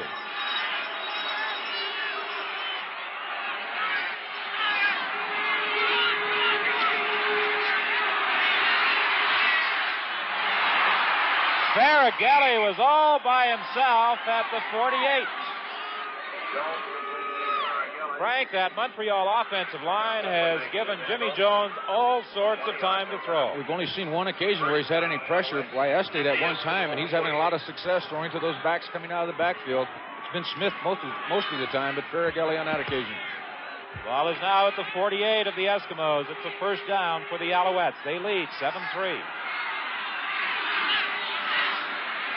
Pitch to Larry Smith. Whoa, he ran into Ron Este. He straightened him up at the 45. 6. Well, this seems to be the era of banners and signs in stadia all across the country.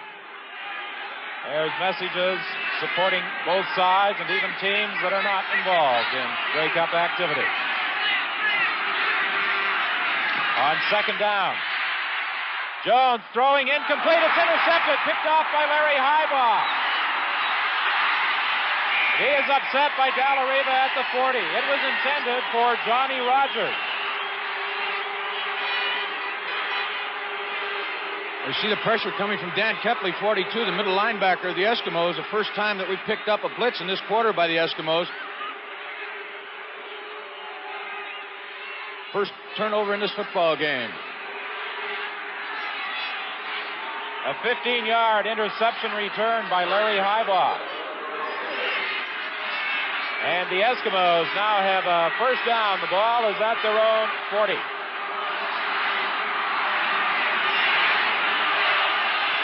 Lang goes wide right. McGowan comes left. Roy Bell trying to get outside. And the left side of that Montreal defensive unit piles them up at the 45. Done a little earlier in the football game, we pointed out an occasion where Calvin Harrell missed a block. Watch him this time.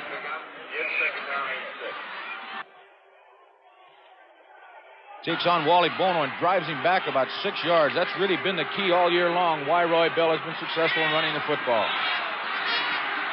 A rule that he made contact between the 43 and the 44, so it will be 2nd and 6.5. Wilkinson throwing complete to McGowan for a first down. He is upset at the 53 by Mike Widger. I don't really think McGowan was the primary receiver on this play, but Wilkie finds him, and George makes a good catch amongst the several Alouette defenders. Where is that Chinook? We keep hearing these strange voices from those cold benches. I think that was Don Chevrier. Good fake by Wilkie. Now he's in trouble, and he's brought down, and that was Gordon Judges. Wilkinson made a good fake initially, but Gordon Judges then broke through and in pursuit caught Wilkinson.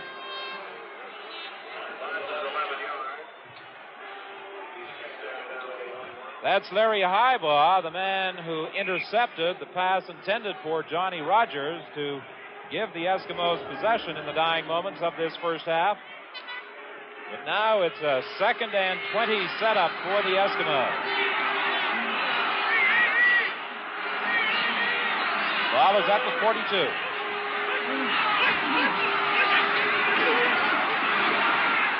Wilkinson again in trouble. Another penalty flag goes down. And that was Gordon Judges once more. This was an attempted blitz by Cornell down, but watch Willie Martin, number 50, as he picks up the big middle linebacker of the Alouettes. Pressure once again from Judges, who just sacked Wilkie for that 11-yard loss. A holding infraction against the Eskimos is declined. Here's another look at it from ground level, and you see number 75, 2 occasions in a row, dumping Tom Wilkinson. Of course, 75 is Gordon Judges. A minute and 17 seconds remaining in this first half. It's 3rd and 30. Might see a reverse here between Harris and Rogers in this return, fellas. Okay, Chev. Dave has averaged 31.8 yards per kick this afternoon. He gets away a good boot with that win. Johnny Rogers back to his own 28. Look out for this man. Back to the 44, tackled by Dan Kepley, and with just 50 seconds left in the half, the Owls again have good field possession.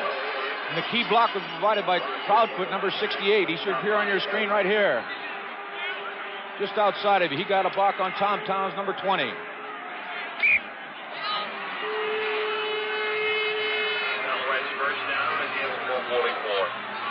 A first down for the Owls. The ball is at the 44 of the Eskimos. The Alouettes lead 7-3.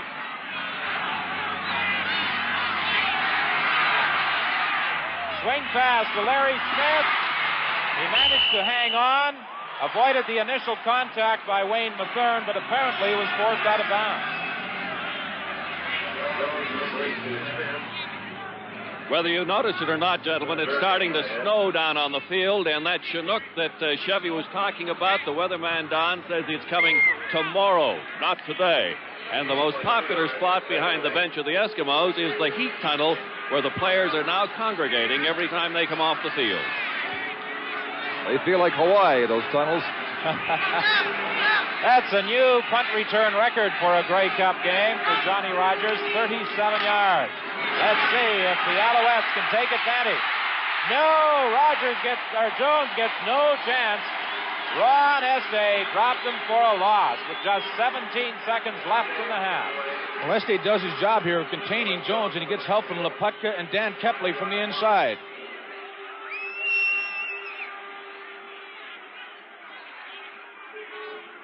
Some people suggested that this 75 Classic would be a defensive struggle.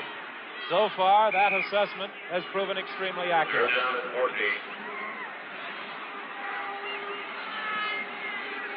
On third down, the punt return pair of Highbaugh and Fink had gone back. However, I think the Alouettes are going to run out the clock.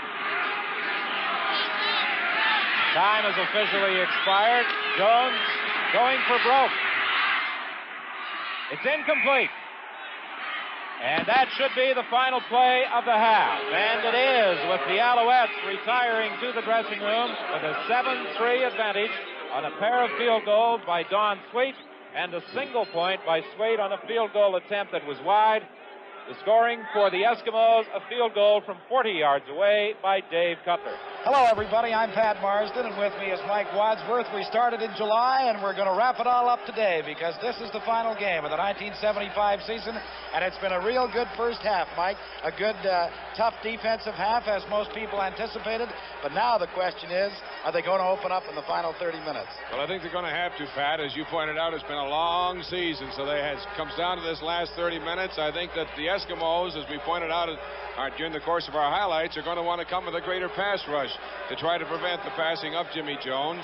And if they can thwart the Montreal attack, get some field position, they've got to establish that running game, but primarily go to George McGowan. You don't have a weapon like McGowan and not go to him more often than they have in this first half of play. Well, it's only 7-3, and everybody, of course, remembers last week's classic Western Conference final when the Edmonton Eskimos, who were trailing, came on with 22 points in the fourth quarter. We've got excellent field conditions, so don't be at all surprised if the points do come in this second half. It was like two boxers feeling each other out.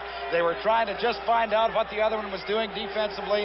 And, Mike, I wouldn't be a bit surprised if we had some major scoring fairly early in the third quarter, and we're going to have to wait and see exactly what we do have. Boy, what a tremendous halftime show that was. Everybody was extremely jubilant, and an air of nationalism just swept through this stadium with 33,000 people in the stands and another 1,000 on the field. And we know that wherever you're watching from coast to coast in our land, that you must have enjoyed it because it was a great show to see.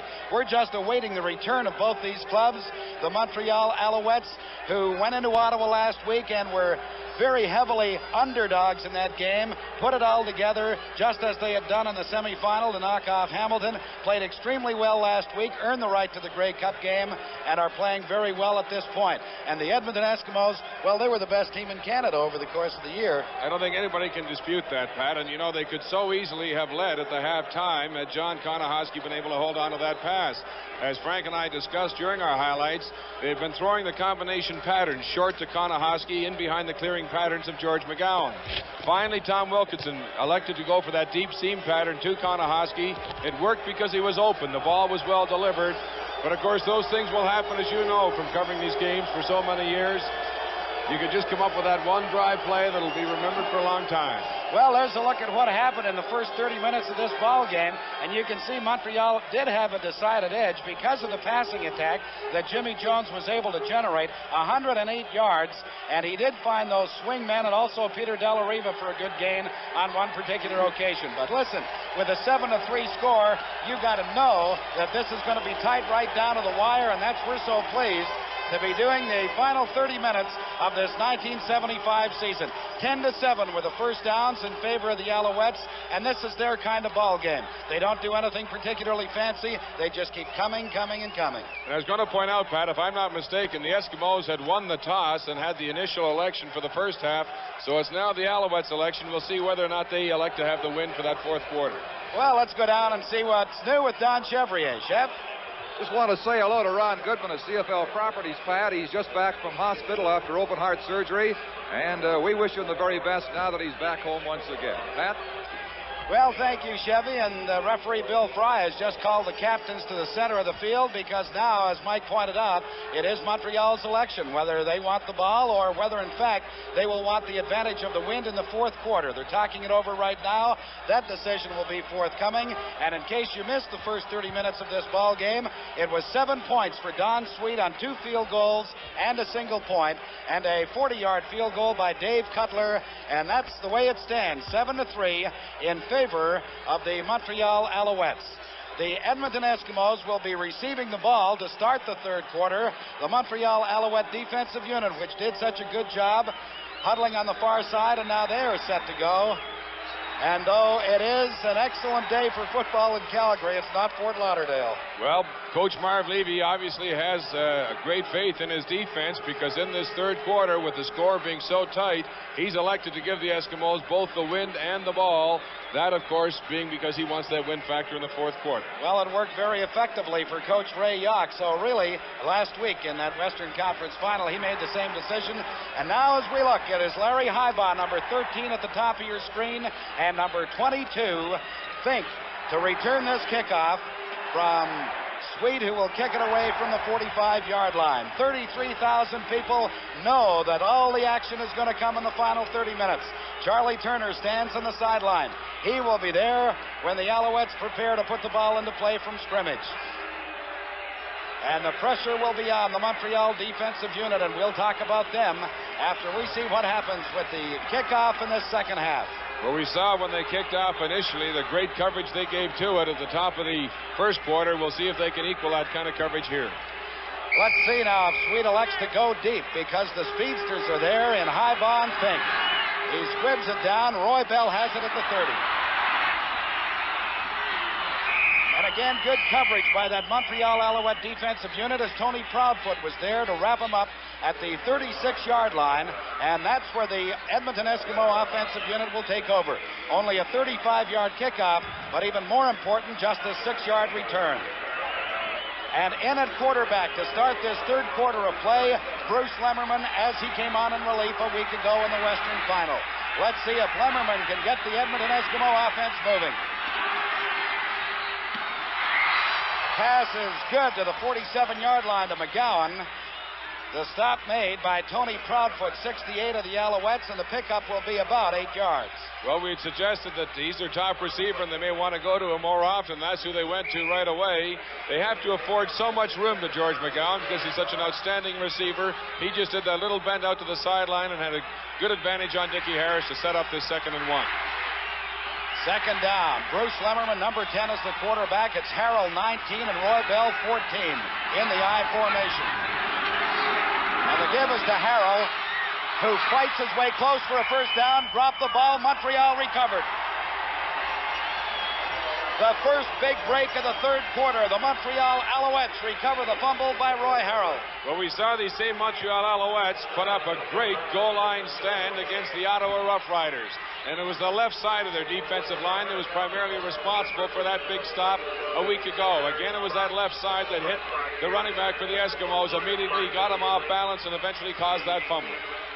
Gene Gaines with the crunching tackle that knocked the ball out of the hands of Calvin Harrell. First down, Montreal at the Edmonton 48.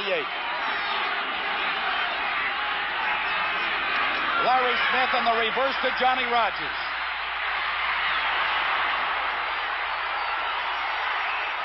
Rogers all the way down to the Edmonton 32-yard line. The stop was made by Larry Highbaugh. Well, Larry Smith has been known to carry the ball, but he's also worked this reverse with Johnny Rogers. But watch number 30, Dale Potter, right there, who had gotten penetration from his linebacking position. But Rogers, just through the sheer strength of his running ability, got him way to the outside and cut it back to the middle for a big gain. Ball at the 32, and this is Faragelli. Into the 26-yard line. The stop was made by the middle linebacker, Dan Kepley. And let's go downstairs to Don Chevrier. All right, here's Dave Braggins, and I know you'd love to be in there, but you got a little problem with your jaw right now. It's kind of hard to talk, and it's kind of hard to sit on the sidelines. You know what? I don't sound much better. It's so cold out here, I can't talk either. But the Alouettes are moving, Dave. I think they're doing real well. Listen, good luck with that injury of yours, and hope you get some Christmas turkey at least. Months from now. Dave Bragan. 2nd and 4, and this is Faragelli. Has the first down. All the way into the 10-yard line, and again, Kepley, 42, made the stop, but not before the big rambler from Rutgers University, Faragelli, picks up the first down. Well, it appeared that they're just blocking man-on-man here with Larry Smith once again being the lead block, getting Dale Potter caught to the inside, and Faragelli, for a big man, shows good speed to the outside to pick up that gain. The ball is just outside the Edmonton 10-yard line. First down, Montreal.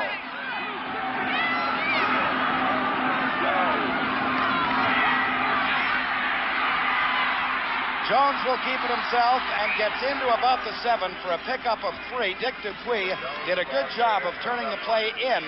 It was an option really for Jones, and he decided to keep it. Actually, the pickup is closer to 4, so make it 2nd down, 6 yards to go Montreal, and they can get the first down without scoring the major. They only had one receiver deep, that being Joe Petty in the end zone. Delariva and Smith were there to try to effect interference for Jones, and as a result, the secondary could move right up and string it out as you described, Pat, so as to limit the gain. 2nd down, 6 yards to go. The ball at the Edmonton 6.5. Johnny Rogers. Rogers into about the 3. The stop was made by Tom Laputka, 61. The Alouettes will be short of the first down and will really have a decision to make. Do they go for it or do they go for the field goal? It is 7-3 in favor of the Owls with just 4 minutes left, or rather 4 minutes gone in this third quarter, and they're going to go. Well, I'll tell you, that's a tough call by Coach Marv Levy. You just hate to get down this far and come away dry if they are unsuccessful in their third down gamble. It is 3rd and 3.5 yards to go, Montreal.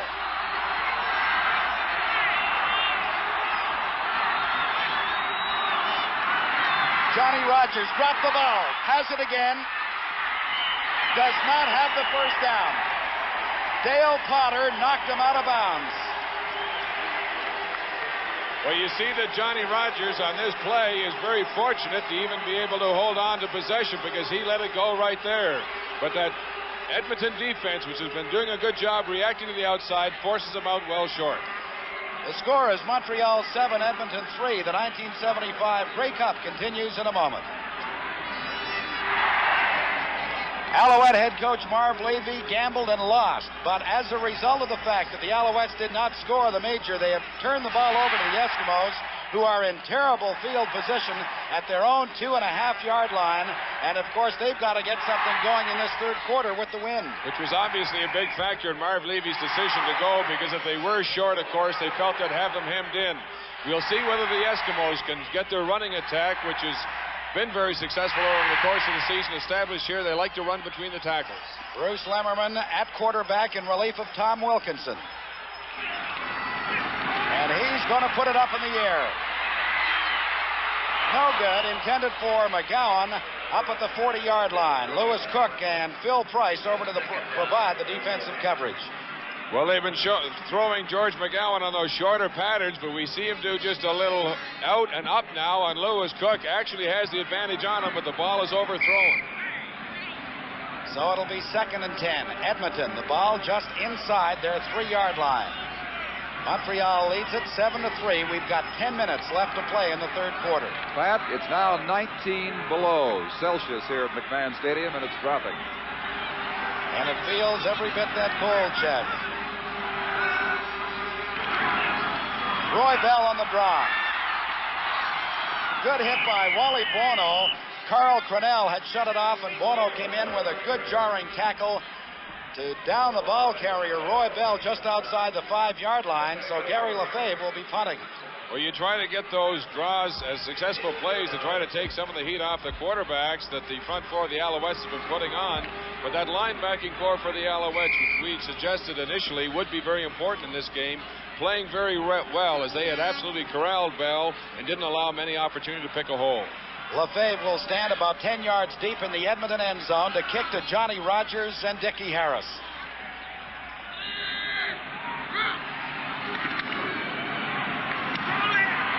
Good high twisting spiral. Rogers at the 53-yard line. He drops the ball. Edmonton recovers at their 39.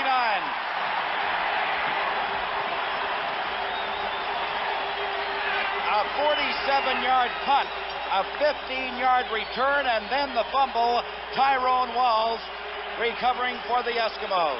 Well, it appeared there was just a crack for Rogers to get through initially, but there was. Contact was made with him. I couldn't identify the jersey, but obviously the Edmonton Eskimos pick up the second turnover of this third quarter. They had caused their own initially at the top, but now they're getting into position at their own 40 to move in. First down, Eskimos just inside their 40-yard line.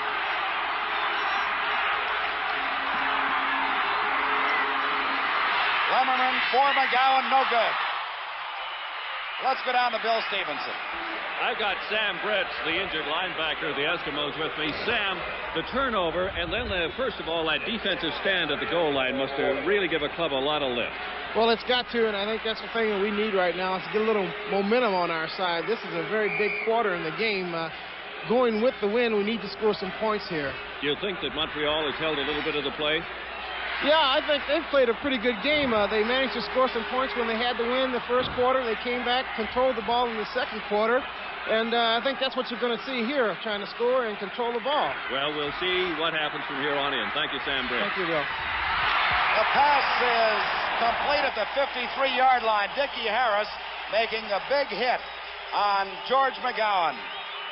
But what a catch by McGowan. George McGowan just does a little curl in. You see Dickie Harris staying right with him, giving good effective coverage, but the ball is well thrown.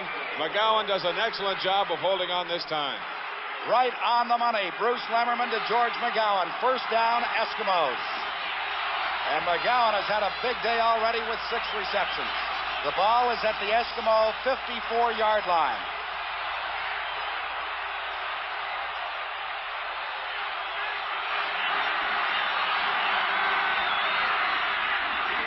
Calvin Harrell. He picks up about 3 or 4. The stop was made by Mike Widger, who just pinched right in the middle. It appears also that Carl Cornell in the middle does an excellent job as Bob Howes, the center, number 53, tries to block out on him. It's just straight man-on-man for blocking. Howes makes good contact there. Cornell fights his way back into the play and makes the tackle right there. The pickup is about 3. It'll be 2nd and 7, Edmonton. The ball at the Montreal 53-yard line. 7 minutes, 10 seconds left to play in the third quarter. For McGowan, and it's picked off by Lewis Cook at the 45-yard line. Montreal ball. Cook simply outfought McGowan for the catch. The score is Montreal 7, Edmonton 3. The 1975 Grey Cup continues in a moment. 7-3, Montreal leads it. We've got 6 minutes, 58 seconds left to play in the third quarter, and again, defense is doing a job. Well, here's Lewis Cook causing yet another turnover in this third quarter. He just out-wrestled George McGowan for that ball. It is on the Montreal 46. First down, and this is Faragelli. Cut down by Laputka just as he crossed the line of scrimmage. His forward point will probably be a yard and a half maybe. You know, Pat, Bill Stevenson interviewed Dave Braggins, who was the Eastern nominee for the outstanding offensive lineman. A lot of people wondered whether or not that would have hurt the Alouette offensive output. But Frank Pomerico, the right guard, number 61, has been doing an excellent job. He's working against Dave Fennell. Most Edmonton observers consider him the best man in their front four, and yet he hasn't been putting big pressure on. The screen to Faragelli. Just a great job by McLaren, who smelled out the screen and actually made the tackle right at the line of scrimmage. And Tom Wilkinson continues to warm up on the sidelines. Obviously, if Lemmerman can't get things going, Wilkie, who quarterbacked the Edmonton club in the first half, will be back in there. But the Alouettes will be punting on 3rd and 8, and that means Sonny Wade will be kicking into the wind to Larry Highbaugh and to Fink, who stand at the 25. Mike Fink, number 22. The injured player is Tom Laputka, who's being helped off the field. Looks to be favoring his right leg. Hopefully it's just a cramp, and of course on a cold day like this, all hits hurt, I'm sure. 6 minutes and 5 seconds left to play in the third quarter. The Alouettes with Sonny Wade will be punting. Turnovers, the big part of this third quarter. And yet neither one of the offensive clubs, when they've had the benefit of that turnover, have really been able to do anything with it. Sonny Wade stands at his own 35.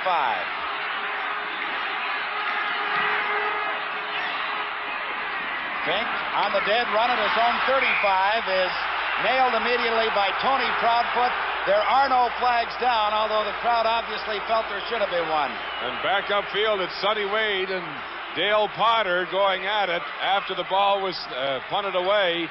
The two of them having a little contact, but I didn't see any flag on that one either. Well, we'll look at it again.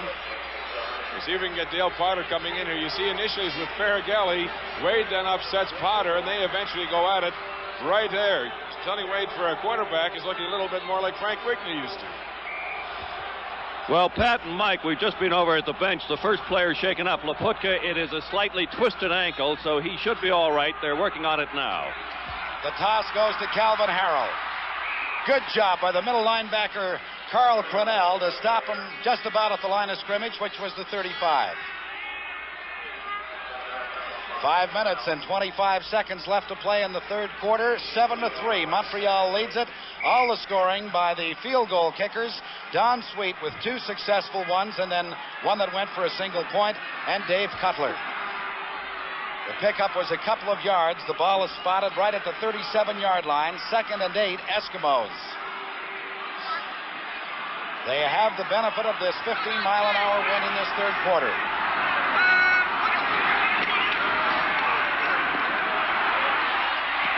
Good to McGowan at the 50. That's a first down. Stop was made by Dickie Harris, but a big first down. Lemmerman to McGowan. Well, it seems that they're working against Dickie Harris, but actually you couldn't have better defensive coverage. Take a look at it here. McGowan just curling back to that inside. Harris is right on him.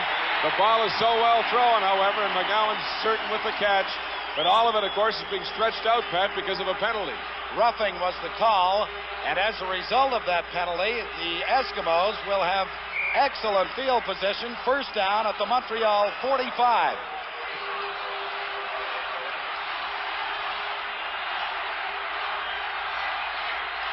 Listen to this crowd.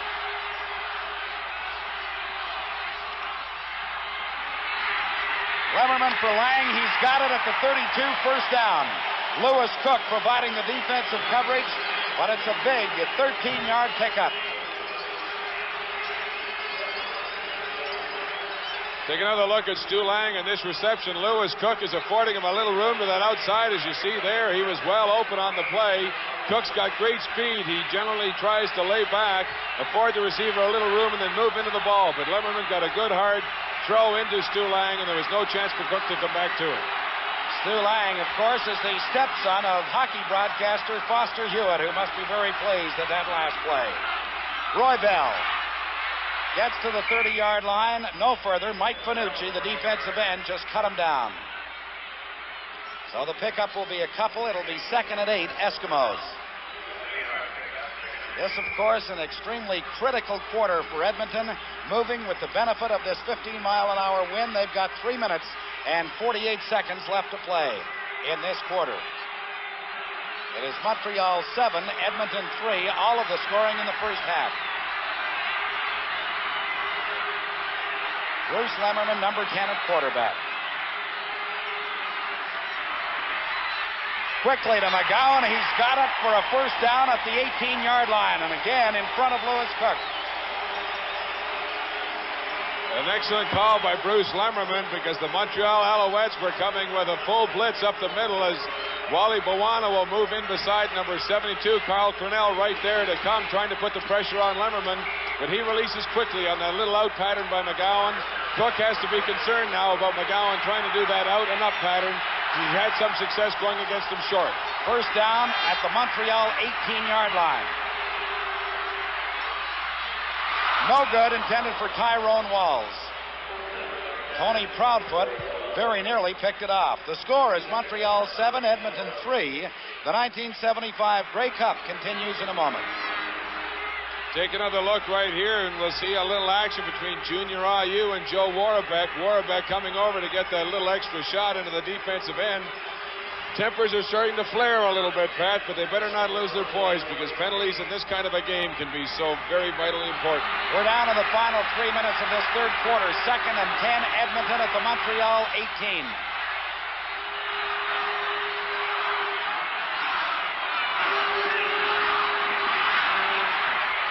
Tyrone Walls could not squeeze it at the 5-yard line. Right through his hands. He went high in the air, and on this cold afternoon, Bruce Lemmerman delivered the ball right on the money, but Walls couldn't squeeze it. They're in that spread formation. Tyrone Walls being split from his tight end position, got wide open in that hook area, but just couldn't hold on to the ball, and well thrown, as you pointed out. A lot of big plays that the Eskimos have had available, they just have not yet been able to click on. The greatest field goal kicker in CFL history, Dave Cutler, comes out onto the field, and he'll try to make it a 7-6 ball game with an attempt from 25 yards away.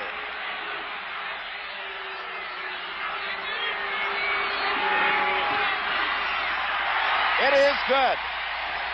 And so with 2 minutes and 31 seconds left to play in the third quarter, Montreal's lead is cut to but 1 point. Montreal 7, Edmonton 6. And we'll wait and see. It appears as if Marv Levy is electing to go from the 35-yard line as opposed to receiving that kickoff. Frank and Don commented on that happening, of course, in the first half. I have to question the coach's judgment on this. Certainly, he's concerned about the depth of Cutler's kicking with the wind at his back. At the same time, he has 2 of the most dangerous kickoff returners in the league, and he's not prepared to use them in this game. He may in the fourth quarter if the opportunity presents itself. First down, Montreal at their 35. This is Larry Smith. Good play by Este, nailed him back of the line of scrimmage. A loss will be at least a couple. Ron Este having just an outstanding afternoon with the Edmonton Eskimos. It appeared that they had gotten wide to that side. Johnny Rogers, number 20, and Faragelli, 33, are leading the block, but Este with that good inside-outside pursuit prevents Smith from getting any gain. And the Alouettes got a bit of a break because the ball was spotted just inside the 35, so really the loss was only about a half yard. 2nd and a long 10. Jones, under pressure, goes down at the 25. Bill Stevenson applying tremendous pressure along with Fred James. And as a result, it'll be 3rd and 20, and the Alouettes will be forced to give up the ball with 1 minute and 30 seconds left to play in the third quarter. Well, the Eskimos hadn't been putting on great heat, but here you see a tremendous defensive rush by Fred James, number 74, initially getting to Jimmy Jones after he couldn't find an open receiver, and there seems to be a bit of a switch in momentum now to the Western club. Pat Wade says the wind is fierce about 20 feet up. He wants to keep this a little lower if he can. And strangely enough, he puts it fairly high. Highbaugh waits for it at midfield. No yards, flags go down. And so does Highbaugh at about the 53. The ball comes loose. Proudfoot picks it up, but obviously the whistle had blown. It's a 30-yard punt, but there will be the no yards penalty.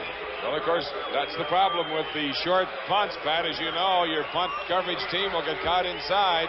It appeared to me to be both 57 Rudy Florio and 68 Tony Proudfoot that were caught inside that 5-yard restraining zone.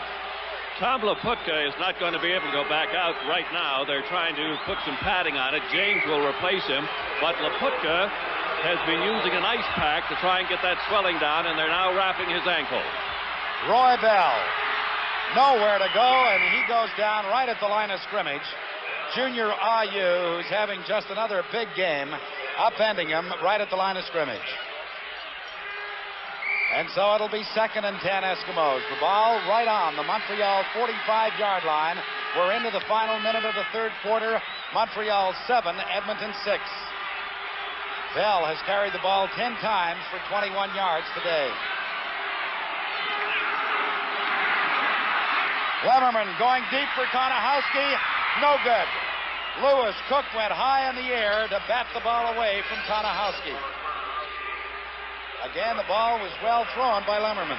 They've been putting Konahosky with McGowan most often, but here he's singled to that left side, just running that deep seam pattern. Lewis Cook does a fine job, who's in that deep outside coverage, coming back into the middle with him, and very nearly picking it off for another turnover. Well, we're going to have a 52-yard field goal attempt by Dave Cutler as we see the training staff working on Tom Laputka. Tom Wilkinson will spot it at the 52, and if Cutler is good, he can put the Eskimos out in front for the first time in this game. It is good.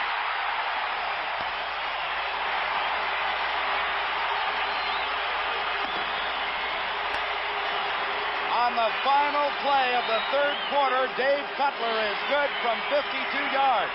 And so the score is Edmonton 9, Montreal 7, the 1975 Grey Cup. Dave Cutler with a new Grey Cup record, 52 yards. He has accounted for all of Edmonton's points as the Eskimos grab a 9-7 lead, and Don Sweet has accounted for all the points for the Montreal Alouettes. And there you see the tribute to Dave Cutler. Pat, we've seen a number of balls dropped and several fumbles in the third quarter of play. We've also heard the reports from Don Chevrolet and Bill Stevenson about how the thermometer is dropping very quickly in this fourth quarter. If that continues to happen, we may see even more turnovers yet that will eventually determine the outcome of this game. I tell you guys, it's not going up. No, and it doesn't feel like it is either, Chevy. Let's see now if Cutler will put it deep to Johnny Rogers, Dickie Harris, or Lewis Cook. Or will he try to squib it? This is the first opportunity that the Montreal Alouettes have had to put their kickoff return unit into play, because all the other times, Cutler would have been kicking with the wind. And you see that they are having a few problems with the clock as they try to get it back now to 15 minutes, because that's what's left to play in this 1975 CFL season. Edmonton 9, Montreal 7, and those who forecasted it would be a low-scoring game must have known that the defenses would come up big this afternoon. Bruce Lemmerman talking it over with George McGowan, trying to get things organized so that when the Eskimos get back on the field, they'll have it all copacetic. In terms of the Montreal Alouettes in this fourth quarter of play, now that they're at a disadvantage, they've only gone to Peter Delariva once in the course of three quarters. He, of course, was their leading receiver throughout the course of the regular season. We'll see whether or not Jimmy Jones or Sonny Wade, if he gets in, comes back to try to make better use of their tight end. And, of course, the strategy changes now for both these clubs, because the Alouettes will be working with this 15-mile-an-hour wind. A little squib kickoff that Buono has to take because Wayne Mathern was coming down crashing on him. Buono fields the ball and is upended at the 48-yard line, so it was only a 28-yard kickoff, but there was no run back. However, excellent field position as Tom Wilkinson continues to warm up on the Edmonton sideline. We are just underway, and now referee Bill Fry has called time because he wants to get this clock situation in order. Well, the reason the clock's having so much trouble is the fact that it's minus 10 Celsius, but on top of that, there's a 10-mile-an-hour wind, and the combination is putting it down to something like, as Don said earlier, in the 20s, minus 20 to 25 Celsius with the wind chill factor. I don't know what it works out to Fahrenheit, except that it's cold.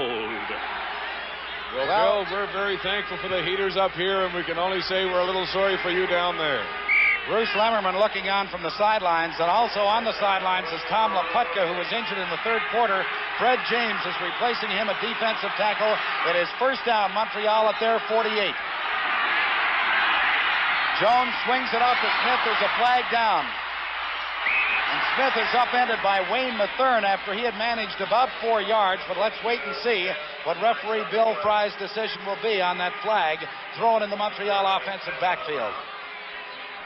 He's discussing it with Ron Este, so I think we can assume it's probably against Montreal and likely for holding. That's what it is. The Eskimos accept the penalty. It will be first down over again, 20 yards to go. Back at the Montreal 38, and field position is very important. Well, let's see if we can pick up that holding call. Ron Este was trying to put some pressure against Dan Yocum, who seemed to leave his hands on his sweater a little bit too long, and that could very well have been the reason why that flag was thrown. First down, Alouettes. We are just underway in the final quarter of the 75 season. The draw to Johnny Rogers. He did a great job to get out to the 43-yard line because he was nailed behind the line of scrimmage. Dave Fennell exerting tremendous pressure, but Rogers was able to escape his grasp and pick up about 4 yards when it appeared he might lose about 5. You have to almost redraw as a defensive lineman when you see number 20 remaining in that backfield. It's not usual that they're going to keep Johnny Rogers in only as a blocking back. Rob McLaren and Dick Dupuis made the stop for Edmonton. It is 2nd and 16, Montreal. The swing goes to Larry Smith. And he's cut down by Wayne Mathern, who did a great job in the open field on the Montreal running back. Well, Wayne Mathern has done that same kind of job several times now. We saw him at the end of the second quarter stop Smith for no gain. On the previous play, Smith got very little again. There seemed to be open running room, but it's the discipline of that defense to the left side. Dale Potter from the inside, Mathern as the inside safety moving up in that flat coverage, reacting to that swing pass and nullifying any gain. Mike Fink at the bottom of your screen, Larry Highbaugh at the top, awaiting this punt from Sonny Wade. Highbaugh back at his 12-yard line.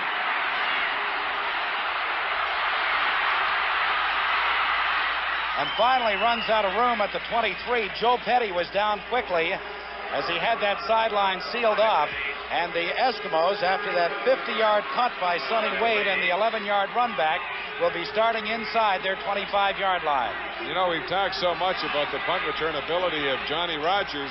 Larry Highbaugh, the Edmonton Eskimos, has an outstanding punt return average of just over 16 yards, so that you know he's a real threat. Tom Wilkinson comes back in to run the Edmonton offense. He gave way in the third quarter to Bruce Lemmerman. Wilkie, who went all the way in the first half, is back at the controls for the Eskimos. Number 12.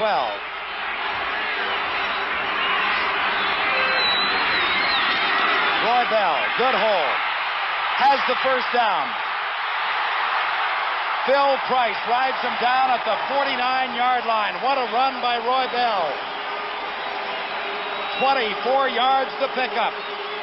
Well, the Eskimos have not established any kind of a running threat until this point, but you see center Bob Howes doing a great job on Carl Cornell, and 60 Charlie Turner came over to seal him off. The middle opened up, and Roy Bell did a great deal of good running on his own with tremendous balance and strength. The ball is spotted at the Edmonton 49. No good, intended for Bell. The ball slipped through his hands. Tony Proudfoot hit him the moment that it got there, and Bell appears shaken up on the play. 12 minutes and 14 seconds left to play in the fourth quarter.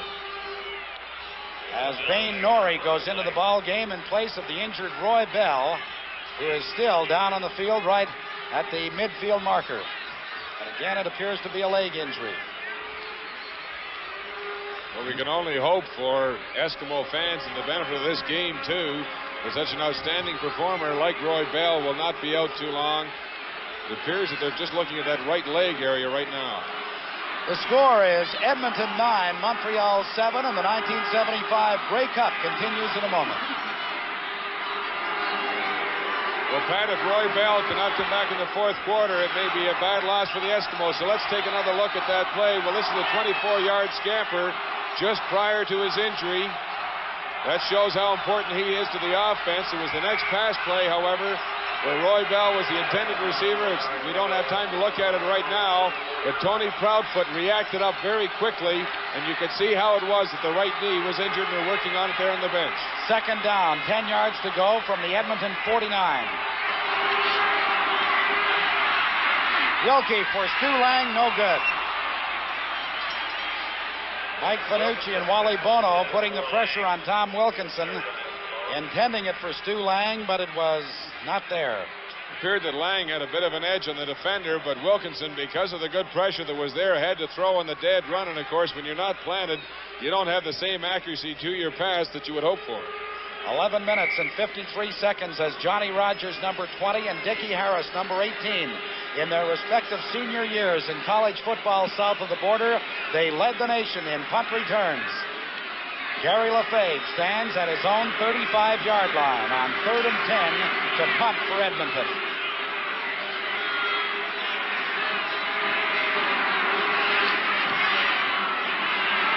brings up. Rogers on the dead run at the 38 is surrounded and goes down. Bob Howes made the downfield tackle, number 53 for the Eskimos. It was a 24-yard punt and only a 1-yard return, which shows you that the Eskimos are covering their punts extremely well. They're containing Rogers, who is so much of a threat, but again, it's the short punt game that allows the punt return team to give such excellent coverage to and doesn't allow the returner as much of an opportunity to set up his blocking. First down, Montreal at the Alouette 38-yard line. Faragelli. He's out over the 45 to the 46. The stop was made by Dan Kepley, the middle linebacker. Well, again, it's Larry Smith, number 36, that right halfback, who does an excellent job on the lead block. We'll see him go against number 30, Dale Potter, to the outside, driving him back a good 4 to 5 yards and giving Faragelli that running room. The pickup by Faragelli was 8 yards. They spotted at the 46, 2nd and 2, Montreal. Again, this is Faragelli. Flags go down. He has the first down. He's all the way into the Eskimo 52-yard line. And I would bet it's going to be a legal motion against left guard number 52, Ray Watron of the Montreal Alouettes, Pat. I noticed a little movement just prior to the snap of the ball, and that first down pickup by Faragelli is going to be taken away.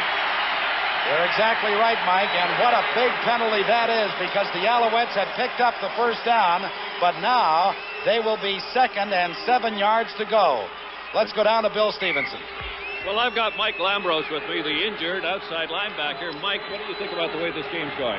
Well, Bill, I think we're starting to loosen up a little bit. I think the first half we were pretty high and pretty tight, and I think now we're starting to settle down, play the game plan that we had devised for this occasion, and now things are starting to gel a little bit for us. Do you think the momentum's going your way?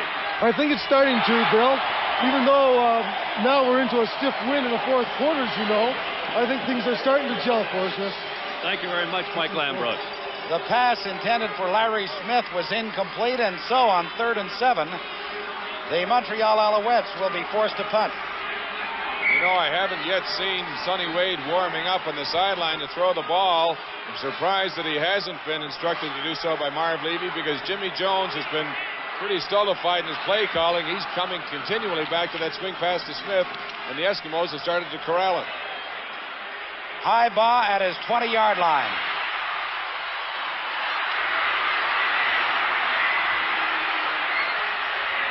Runs into Mike Widger right at the 30, and that's where the Eskimos will take over. We have a little shoving match going on between number 60, Gary Chown, after that 48-yard punt and a 9-yard return. Tom Wilkinson will come back in at quarterback for the Eskimos with 9 minutes and 49 seconds left to play in regulation time, and the Eskimos lead it 9-7. First down, Edmonton. The ball is just inside their own 30-yard line. So now the pressure reverts to the Montreal Alouettes and their defensive unit.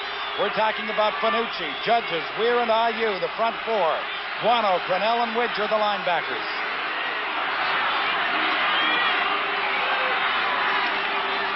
Wilkie still has it.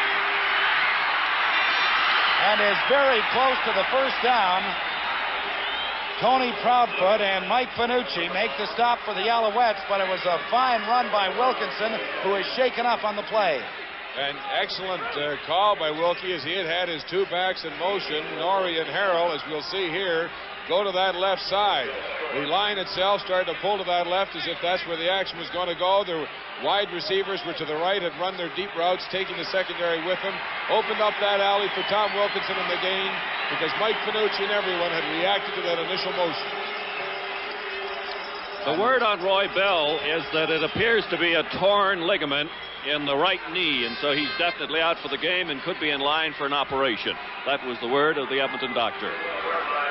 Well, that is just the worst kind of news the Eskimos could receive, and of course the worst kind of news that Roy Bell will hear.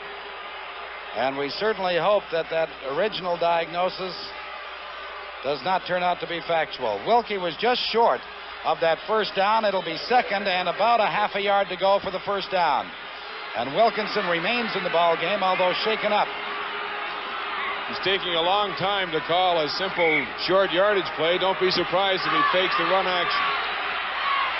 9 minutes and 15 seconds left to play. Wilkie throws a good call, Mike, intended for Konahowski. That Montreal secondary, of course, had moved up very tight on the play. We'll see here, Carl Cornell and all of them are right in. Gene Gaines is right in behind that line of scrimmage. Konahowski certainly has a couple of steps on Phil Price. Had he been able to get a hold of that ball, it could have been 6 points. Now it's third and less than a yard to go, and the Eskimos, of course, will be gambling, and this would be the biggest gamble of their 1975 season. Wilkinson keeps it, dives forward, and appears to have the first down. And it is signaled as such by referee Bill Fry.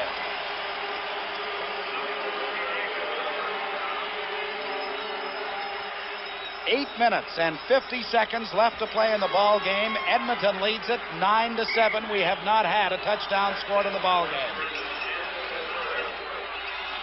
What a Grey Cup festival and a Grey Cup week it has been. First down, Eskimos at their 40-yard line.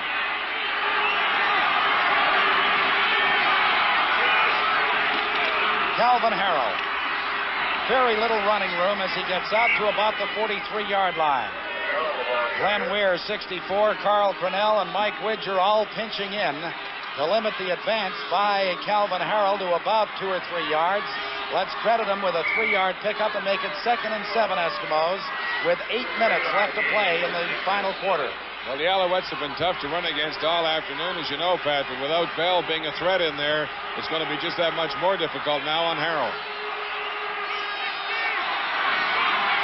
2nd and 7.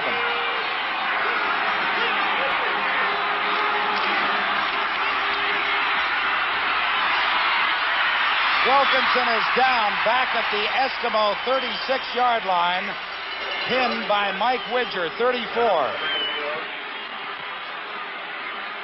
A big loss that will force the Eskimos into a punting situation.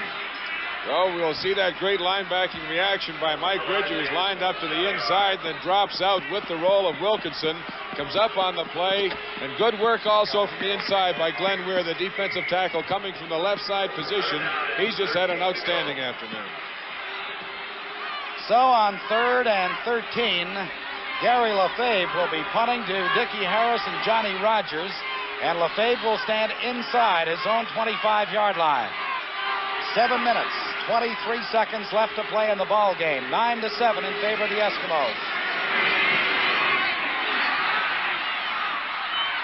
Johnny Rogers at his own 50 squirts through the midfield and still on his feet. Finally down at the 51-yard line. Bob Howes made the stop, but a great return again by Johnny Rogers. The score is Edmonton 9, Montreal 7. The 1975 Grey Cup continues in a moment. That 25-yard punt by Lefebvre was returned 11 big yards by Johnny Rogers, and as a result, the Alouettes have a first down at the Edmonton 51-yard line with 7 minutes left to play in the ball game. Barrigelli. Oh, Kepley, the middle linebacker, was there quickly to nail him. Barrigelli managed to pick up 3 yards as the Alouettes will try to grind it out. Well, Frank Rigney told you about this young man, Dan Kepley, and you'll see him do a great job here. He gets away from the block of Ray Watron right into the action and really gets a good hit on Barrigelli before he picks up about 2 or 3. 2nd and 7, Montreal. The ball at the Edmonton 48.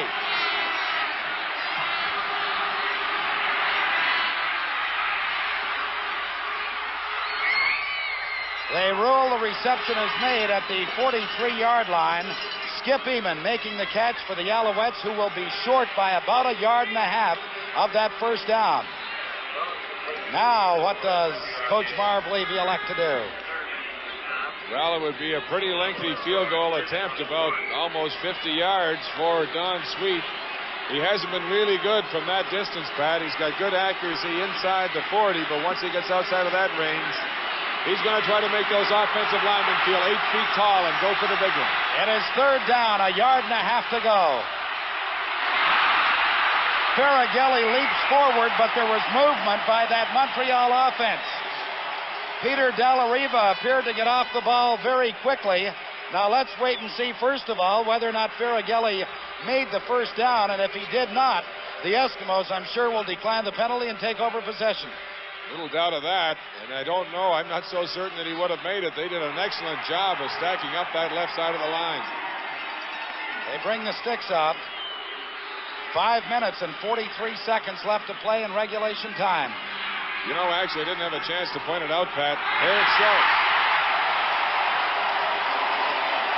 But on that pass completion that they had to set up that short third and short gamble, as we take another look at it here, tremendous penetration by the left side of that Eskimo defense, and Laverado does an excellent job of coming in behind.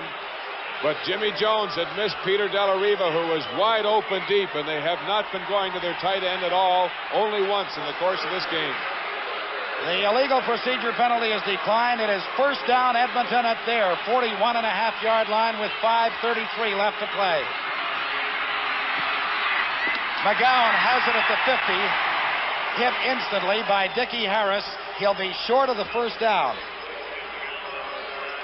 Well, George McGowan continues to run those short out patterns against Dickie Harris. Harris is playing him well, but so long as the quarterback executes and throws the ball well and McGowan can hold on, there's so little you can do because Harris has that deep outside coverage, and if McGowan ever turns up, if he plays him too closely, then it's, of course, a big gainer. So he has to almost afford him those 8 to 10 yard bend out patterns. On 2nd and 1, Fred James goes in, Konahowski comes out.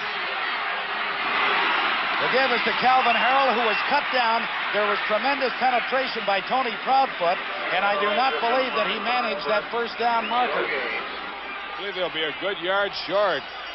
Here that Fanucci and Judges had it well sealed off to the inside. Tony Proudfoot, the inside safety, had moved up in almost a linebacking position, no blocking on him, and he was in an excellent position to destroy that play. Well, now, Ray Yark has a real problem. It's 3rd and 1.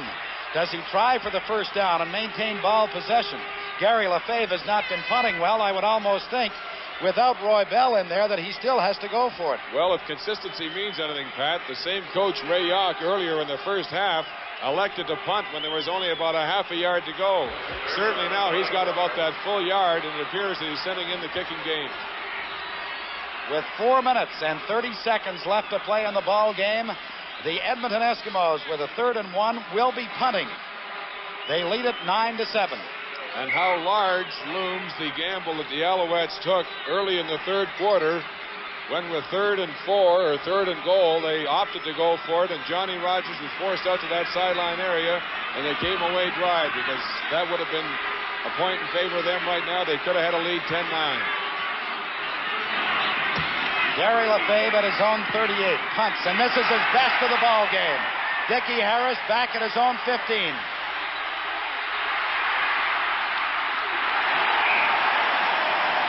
Just great downfield coverage by the Edmonton Eskimos. Pete Laverado, number 7, and Bob Howes were quickly downfield. That 45-yard punt was returned only 3 yards. And as a result, the Montreal Alouettes will start from deep in their own territory, and Sonny Wade has come in at quarterback with 3 minutes and 55 seconds left to play in the ball game. He's been in 2 Grey Cups and has not lost one.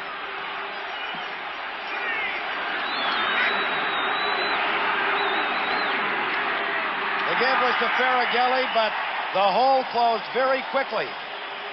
The middle linebacker, Dan Kepley, was there to make the stop after Ferrageli appeared to have some running room.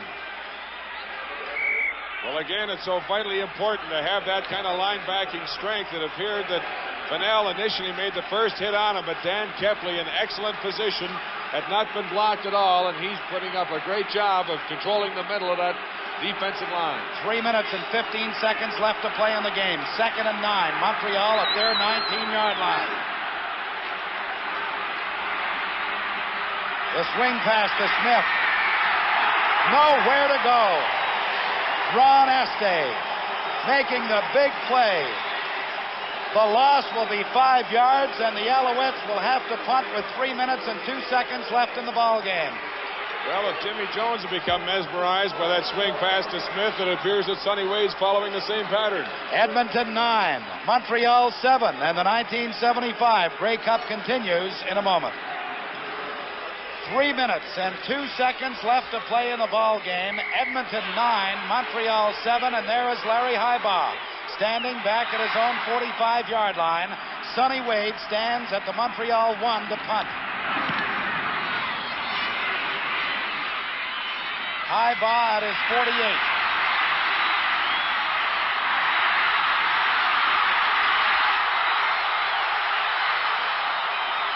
Good return by Larry Highbaugh. Steve Ferrighelli forced him out at about the Montreal 40-yard line with 2:38 left to play. A 48-yard punt, but a sensational 23-yard return by Larry Highbaugh. And let's see if we can get a little different look from our end zone camera as Highbaugh gets that high drifting ball that should have allowed ample time for the coverage team to get down, and they seem to have him boxed in. But he's got great speed and just manufactured that run almost entirely on his own. It is first down Edmonton as Larry Highbaugh comes off the field. The Eskimos have it at the Montreal 39-yard line. 2 minutes, 38 seconds left to play. Fanucci with a big rush. Wilkinson throws no good for McGowan at the 35. Dickie Harris providing the defensive coverage. Well, they seem to favor putting McGowan against Harris. He's been playing him very closely. On that particular instance, Harris finally was able to come up and knock it away. He's actually been playing a well-controlled game from his cornerback position, not allowing McGowan to get deep on him at all, but he has been threatened by that short pass. Tom Wilkinson also takes quite a shot after he gets rid of this ball. We'll see if we can pick it up right here as Mike Fanucci, number 71, is in hot pursuit. Seems to fall a little heavily to that ground, but he's still in the ball game, and he's not bothered by injury at this point. 2 minutes, 32 seconds left to play. Wilkinson has not completed a pass in this half. The ball at the Montreal 39.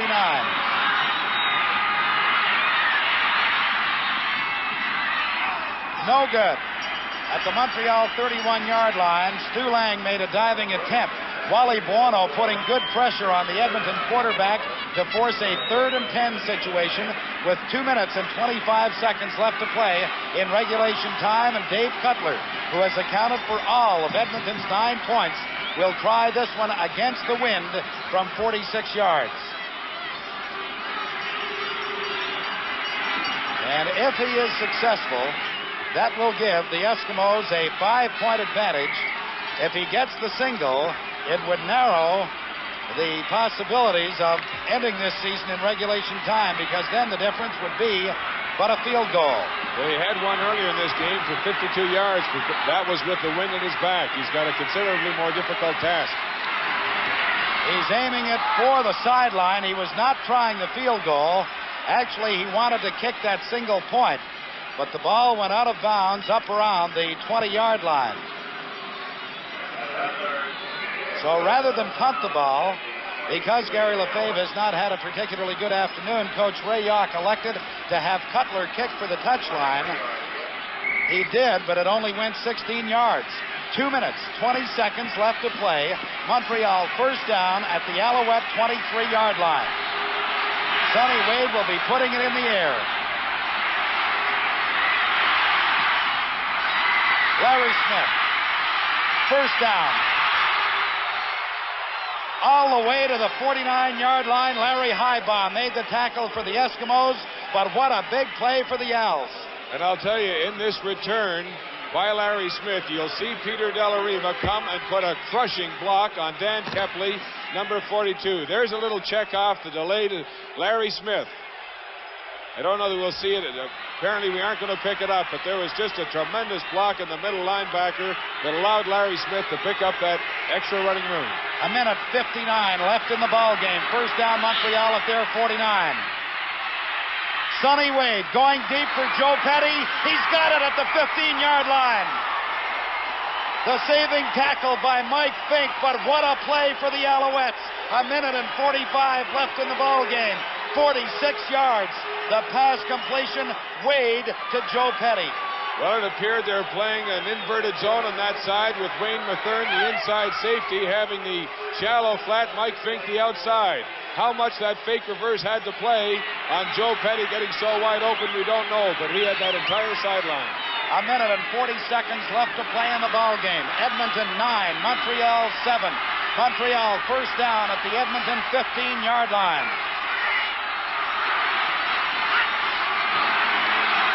Faragelli for a couple into about the 13. Tackled by the entire center of that Edmonton secondary. Dan Kepley, Dave Fennell, Tom Laputka, who's back in the ball game.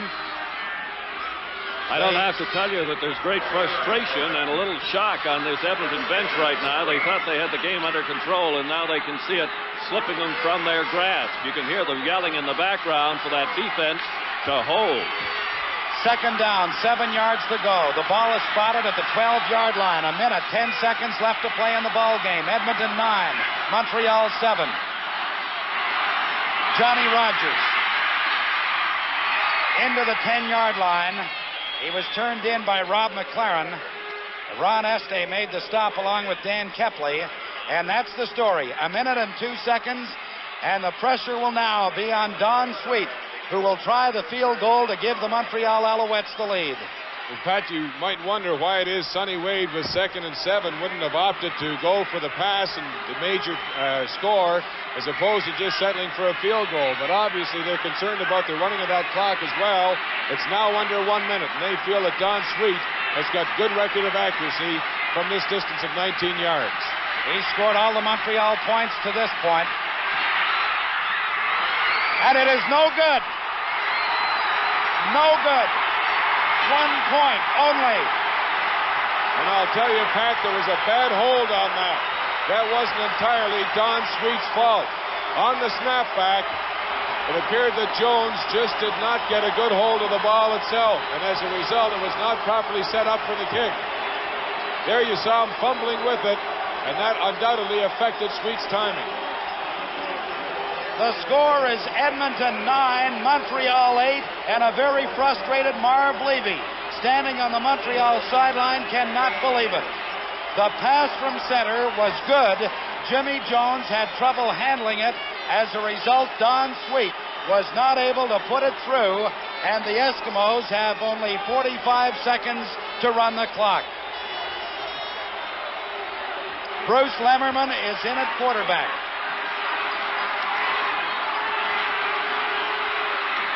He's turned in by Gene Gaines at the 32-yard line with 40 seconds left to play. This Edmonton bench is going wild now from frustration and abject sorrow when they thought they were out of it, and the Alouettes were in a position to win it with that field goal. They've now been hopping up and down, slapping each other in the back. They can hardly contain their joy. The Eskimos think that now they've got it, with, as you pointed out, 38 seconds left to go. And so it appears the Alouettes are going to have to try and steal that ball. It's all yours, Pat. Second down, 13 yards to go, 27 seconds left on the clock. Tom Wilkinson is in at quarterback now, replacing Lemmerman. Wilkinson is down with 17 seconds left. And that will be enough because the Eskimos will be able to kill the clock. They'll take all the time in the huddle. Bruce Lemmerman will come onto the field now to replace Tom Wilkinson. And the Eskimos will be able to run the clock as Larry Highbaugh now comes out onto the field.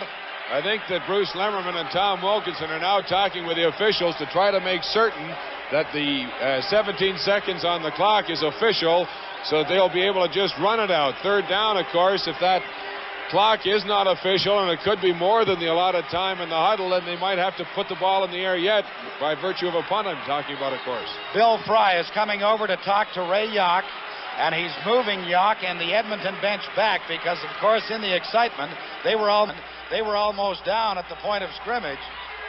Well, we've got 17 seconds. Referee Bill Fry is over at the timer's bench to verify that, in fact, there is but 17 seconds left to play. Well, Tommy Wilkinson went running back out on the field clapping his hands so that you know it's got to be under that 20 seconds.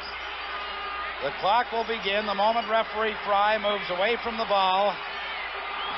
And he whistles time in, so the clock starts. Wilkinson will just watch it run down. Then he'll go to the line of scrimmage and fall down with it. And the Eskimos will win it.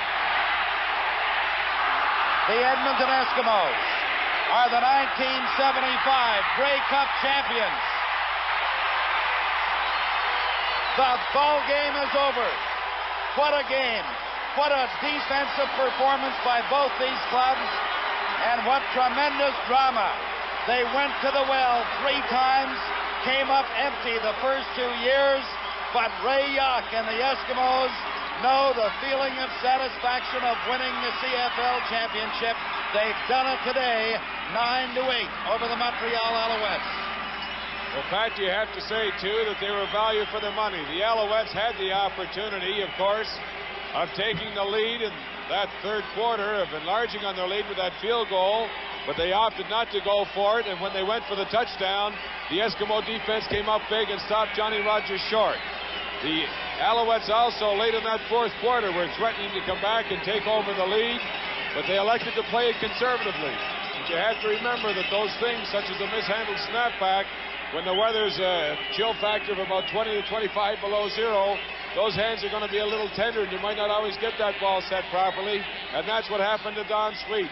But the Eskimo defense, I thought, came on very strongly in that second half of play, and their offense itself just did enough to win the ball game, and it was that kind of weather conditions and that kind of a closely matched game that dictated that kind of approach.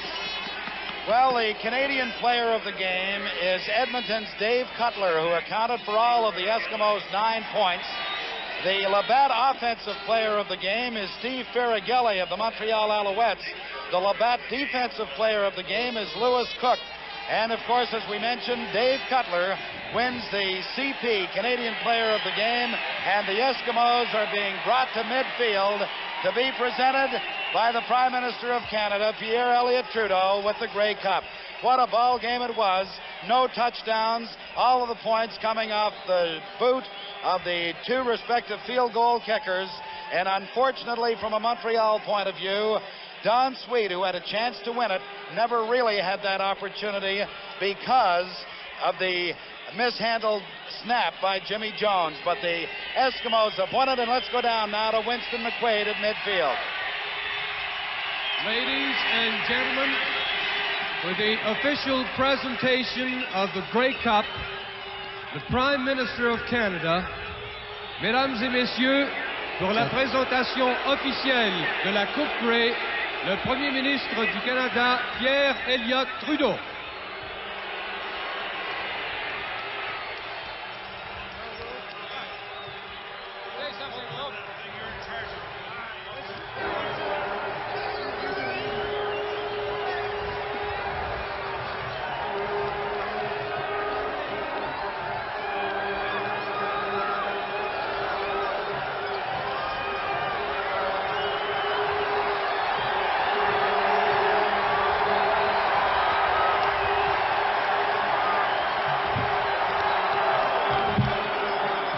Well, you can imagine what is happening right now in the Edmonton dressing room. This was their 3rd consecutive try to win the Grey Cup. They lost last year to Montreal. It looked for the moment, well, at least in the dying moments of the game, that the Montreal Alouettes with Sonny Wade would do it once again, pull it out of the fire.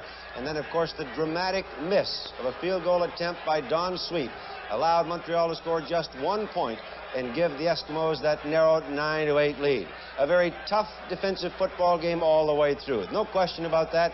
All the scoring was done by both field goal kickers, Don Sweet and Dave Cutler, and it was just a tremendous game all the way through. Perhaps the key to the game may have been early in that 3rd quarter when Montreal got down deep into Edmonton territory. And as they tried desperately to go over from about 2 yards out, Johnny Rogers dropped the ball momentarily and could not recover and could not get into the end zone to score. From then on, the Eskimos seemed to get a life. They came back, they controlled the ball part of that 4th quarter when they needed it. But late in the quarter, suddenly, Montreal started to come back, and of course, the missed field goal did most of the damage for the Montreal Alouettes. And you can see what's going on in the background there. The very happy Eskimo dressing room. Coach Ray Yark said just before the game that should they not win, they'll be back again next year and try once again. He was concerned about the Montreal Alouette club because he knew that in every playoff game or key situation, they would come up very, very big defensively, and of course they did again today. But so did the Eskimo Defensive Club. An exciting football game. Now let's go to Don Chevrier in the dressing room. All right, Ernie, and here is Dave Cutler, and that toe paid off today and got your Grey Cup. It's been Edmonton all year. All we've really wanted to do is win, and we don't care whether it's 10 points, 100 points, or 1 point. This is a team effort, and that's the way we look at it. It's an old cliche, you know, everybody does the job, and that's just the way it was. Defense held them in the second half. They didn't give them an inch, and that's what it was all about. Well, that third quarter, of course, you had the wind and ran out of it on the fourth. An awfully tough wind to kick into today. Yeah, we didn't have to. We ran that field goal out of bounds. That was on purpose. We didn't want Johnny to get the ball on a run back, because on a field goal it pops it up, and we probably pop it up going into that wind. Going with the wind, it's great. Dave, congratulations on a fine show. And I know, like many of the Eskimos, those 2 years of frustration now are a thing of the past. It's finally happened for you. We flushed those down the toilet. Right, all right. And you'll be celebrating for a while tonight, I'm sure. Probably, yes. With thousands of Eskimo supporters. Okay, good. Bill? I've got Ray Yark coming up. If I can get him past his players, he's congratulating each one personally. Ray, let's have you up in the stand, please. As usual, the post-game celebrations are a little bit of confusion, but right at the end, Ray, you had a team meeting, a brief one, and said a prayer, I believe, with the team. Is that correct?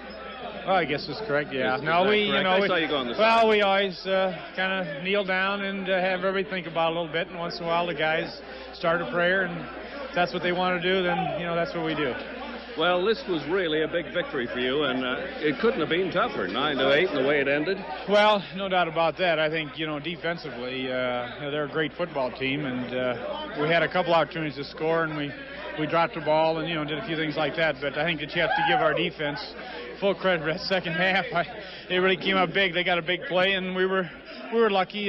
Sweeten missed a field goal from in there close, so, that's the name of the game, but that's the way football is. You win some, you lose some. Well, when you come to it 3 times in a row, it's a case of you figure you're going to get a break sooner or later. Well, yeah, we needed a break, I think, after all these years. But, we beat a football team. It's a great football team. They're defending champions, and it's a great feeling for our guys. I think that we want to remain humble in victory. I think that we have to use humility that should be shared by everybody, because there'll be another year next year, and when you lose, you say little, and when you win, you say less. Well, I want you to say a little bit more, such as, do you feel there were any players that had a standout game for you? Oh, I can't really say, individually. I thought that I saw Este there quite a bit, had a pretty good ball game, but I thought it was a pretty total team effort. It's a great feeling. I tell you, it's great for the people of Edmonton. In particular, I'd like to thank when I became coach in 1970, some of the people that followed us. In 71, we had a rough year. The people that stayed with us. And then we started coming back and started building a football team. And I'd like to thank those thousands of fans at Edmonton that stuck with us through the bad times. Well, they did a great job, but there's one final question. Was your biggest decision deciding whether you were going to punt or go for 3rd and 1 when you were deep in your own zone there in the final quarter? Well, no doubt. We had to get the ball out of there. We couldn't. If we wouldn't have made that, they were really crowding us hard. And, if we wouldn't have made that, it would have been the ball game. We had to kick the football. Gary kicking the football in the wind pretty good, and we were getting good coverage. So there's no doubt we had to kick it out of there. Once again, Ray Yark, congratulations. Thanks, Bill. Great job. Ray Yark, hey, head Bill, coach. We've got a couple of ball players here, an offensive key in George McGowan, a defensive star, and certainly in Ron Este. Ron, you were saying that field goal attempt by Don Sweet that almost pulled it off for Montreal didn't miss by very much. Yeah, and the only thing we can thank for is our Lord and Savior. Because I tell you one thing, you can see now that there's a God up there when he missed that ball for about 1 inch. And he's been with us. He's been with us all year long, and we just pray the whole game, and we just think positive, and we just thank him for allowing us to win. That was some defensive show by your club, I thought. Well, we've been, all year long that we've been talked about and saying, we just average. And I think maybe that did a little bit to help us out, and boost us up last game and especially this game. I know I dedicated this Grey Cup to my father because he passed away when I was a senior in high school, and I wanted to win bad. Glad you did, Ron. Congratulations on an outstanding showing. All right, here's George McGowan. George, you got a little wet there, George. Yeah, Listen, well, you made. But We're all going to get a little wet in here. Listen. Daddy Howe's here. Yeah, he had a You baby see the boy official- last night. Or this Well, that's morning. a double reason to celebrate that. Is that right? Morning? No, yesterday. Oh. Saturday. There you go. Yeah? Listen, you made some super catches in that ball game, George. Beyond me, My I don't hands were remember cold, it. and I was just standing there. Now, how did you hang onto the ball like that? I have no idea. I can't even remember what happened past the first half. Well, can you That's think the of truth. something? Well, I don't know. You know, we tried our best to keep our hands warm. They had some good blower systems on the sideline, and I got this muff here. Yeah. And that's about all I could do to keep warm. What about wending your way through Alouette coverage? Did they play you as tightly as you thought they might? Yes, they did. They played a outstanding rotation coverage. They played real tough, and it's tough to pass against these guys. You've got to keep working open, and luckily we've worked together enough that we've done it so often enough that we were able to do it. Unfortunately, I did drop a couple passes, but Caught a lot so it more, goes. too. Right. Okay, George, we have to take a little break now. Congratulations. Enjoy your victory celebration with the rest of the Eskimos. The 1975 Grey Cup game is over. The Eskimos winning at 9-8. Our post-game show continues in just a moment. A great football game and a great kicker did all the damage for the Eskimos. He kicked all 9 points. And by virtue of that, he won the Canadian Pacific Air Award. And to present it to him, the president of CP Air, John Gilmer. Dave Cutler, the recipient. Dave, it's a great pleasure for me on behalf of CP Limited and CP Air to present you with CP's award as the greatest Canadian player in the game today. You're joining a very select company. We had Dick Suderman, Gary Lefebvre, Ian Sunter, and Don Sweet, and now yourself. This award itself is a somewhat symbolic trophy, but a more tangible evidence of our tribute to you is this authorization for you and any guest that you choose to go to any destination on the 5 continents that we serve, and there's also a check in there for your walking around money. The sincerest congratulations, Dave. Thanks very much, Thank sir. you. That's a great honor. Thank you. Dave, may I add a question here for Mr. Gilmer? I know how you must feel for a friend of yours and Don Sweet who had the chance to put it away and didn't. I know you yourself would be torn up about it. It's one of those things that you don't like to happen, but it happens occasionally. Yeah, I think we've all been in the position to miss something like that, but I think Don is, he's got a legitimate excuse. I think there was a bad exchange, and it has to be really smooth between the center holder and the kicker, and I don't think it was quite as smooth as it could have been, and I think that probably contributed a lot. Well, Dave, congratulations. You've had just a great season, all those points, and now the CP Award. Congratulations. Thank you very much, sir. Okay, Dave. Thanks, sir. Now back to the dressing room and Bill Stevenson.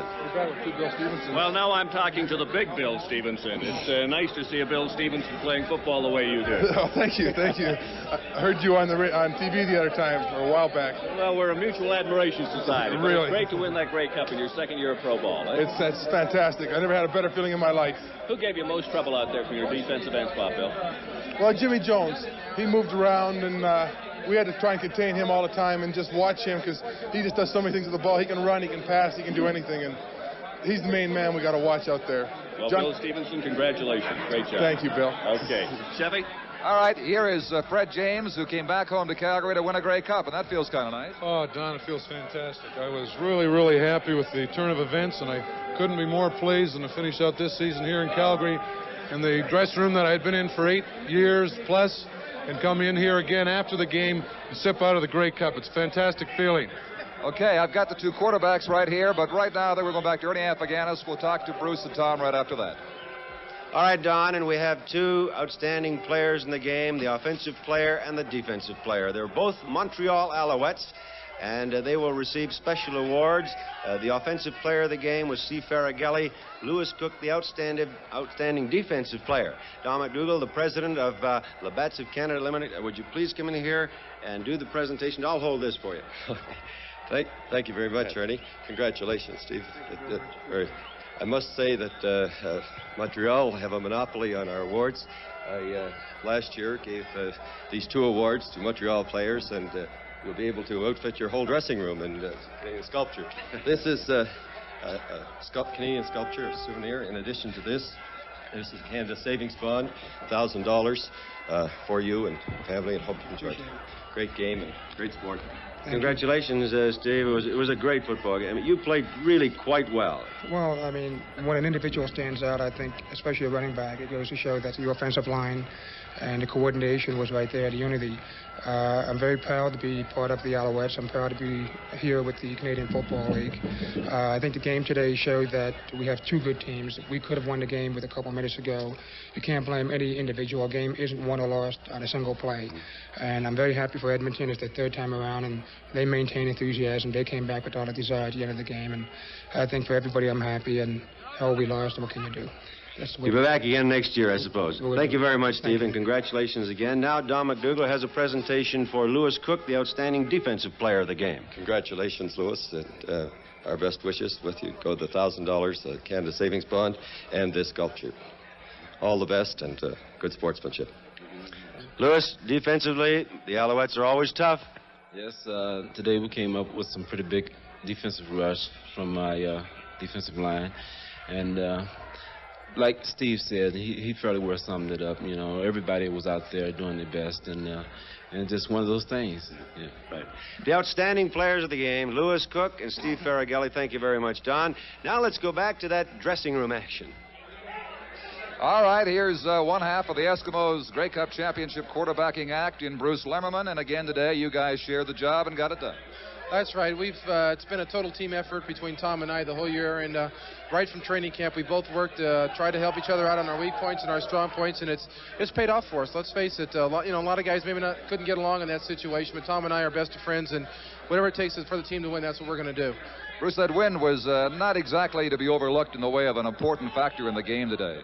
Well, that's right. It was definitely going to affect the kicking game for sure, and it affected the fact that it lowered the chill factor down a little bit, and it made it a little bit colder, made it a little bit tougher for the receivers to hang on the ball sometimes. How about throwing into it? Was it a problem? Well, it was a little bit easier, I think, for Tommy because he has a little bit better circulation in his hand, and that's why we went with him in the fourth quarter. I just felt that he could do a better job of throwing the ball, and it paid off for us because I felt like if I hung one out in the flat or something like that because I couldn't throw it hard, that possibly would give them the defensive break they needed to turn the game around. How is that hand of yours? Well, it's going to be all right, but I think it's going to take something like 2 or 3 months to correct and so forth. And, Tom, you can have all that you want back in Edmonton. All right, I think we've let you have your say, and now it's up to Bill Stevenson and Tom. It is Tom Wilkinson rebuttal time. Tom, that was a defensive game all the way. Yes, it was, Bill. You've got to give full credit to their defense. They have a great defense and did a real good job on us, and our defense did a great job on them. It was a total team effort. Our special teams did good. I thought it was 2 damn good football teams played 2 damn hard-fought games. Oh, no doubt about that. I'll tell you something, Tommy. It must be the highlight of a great career. You were the outstanding player in Canada last year, now the Grey Cup. And the outstanding player doesn't even compare to the feeling that you have by winning this one. This is something you aim for. The other one is just something that is bestowed upon you. But what a great team effort. What a great team, and we deserve to win it. Was that the toughest defense you've met this year? It was. They are a hard-hitting, physical football team, and either team could have won, and I know how they feel over there because we've felt that way 2 years in a row, but it's great to feel this way, too. Tell me, does the cold weather, or did the cold weather, make it tough to throw the ball and handle it? Not really, Bill. At first it did, but once you started getting used to it and you kept blowing on your hand, I'd like on a few of my passes to use that for an excuse, but the wind didn't really bother me. I threw some bad passes out there today. Well, thank you very much, Tom Wilkinson. We're going to break for a moment. The score was 9-8 for Edmonton, and we'll be back with Grey Cup festivities in a moment. You all agree, a very exciting football game, an exciting Grey Cup game. And the final score, Edmonton 9 and Montreal 8. And this is Ernie Afghani's saying goodbye for all our broadcast crews, our sponsors, the CBC and CTV networks, and the Canadian Football League, as we come to another very entertaining CFL season. The 1975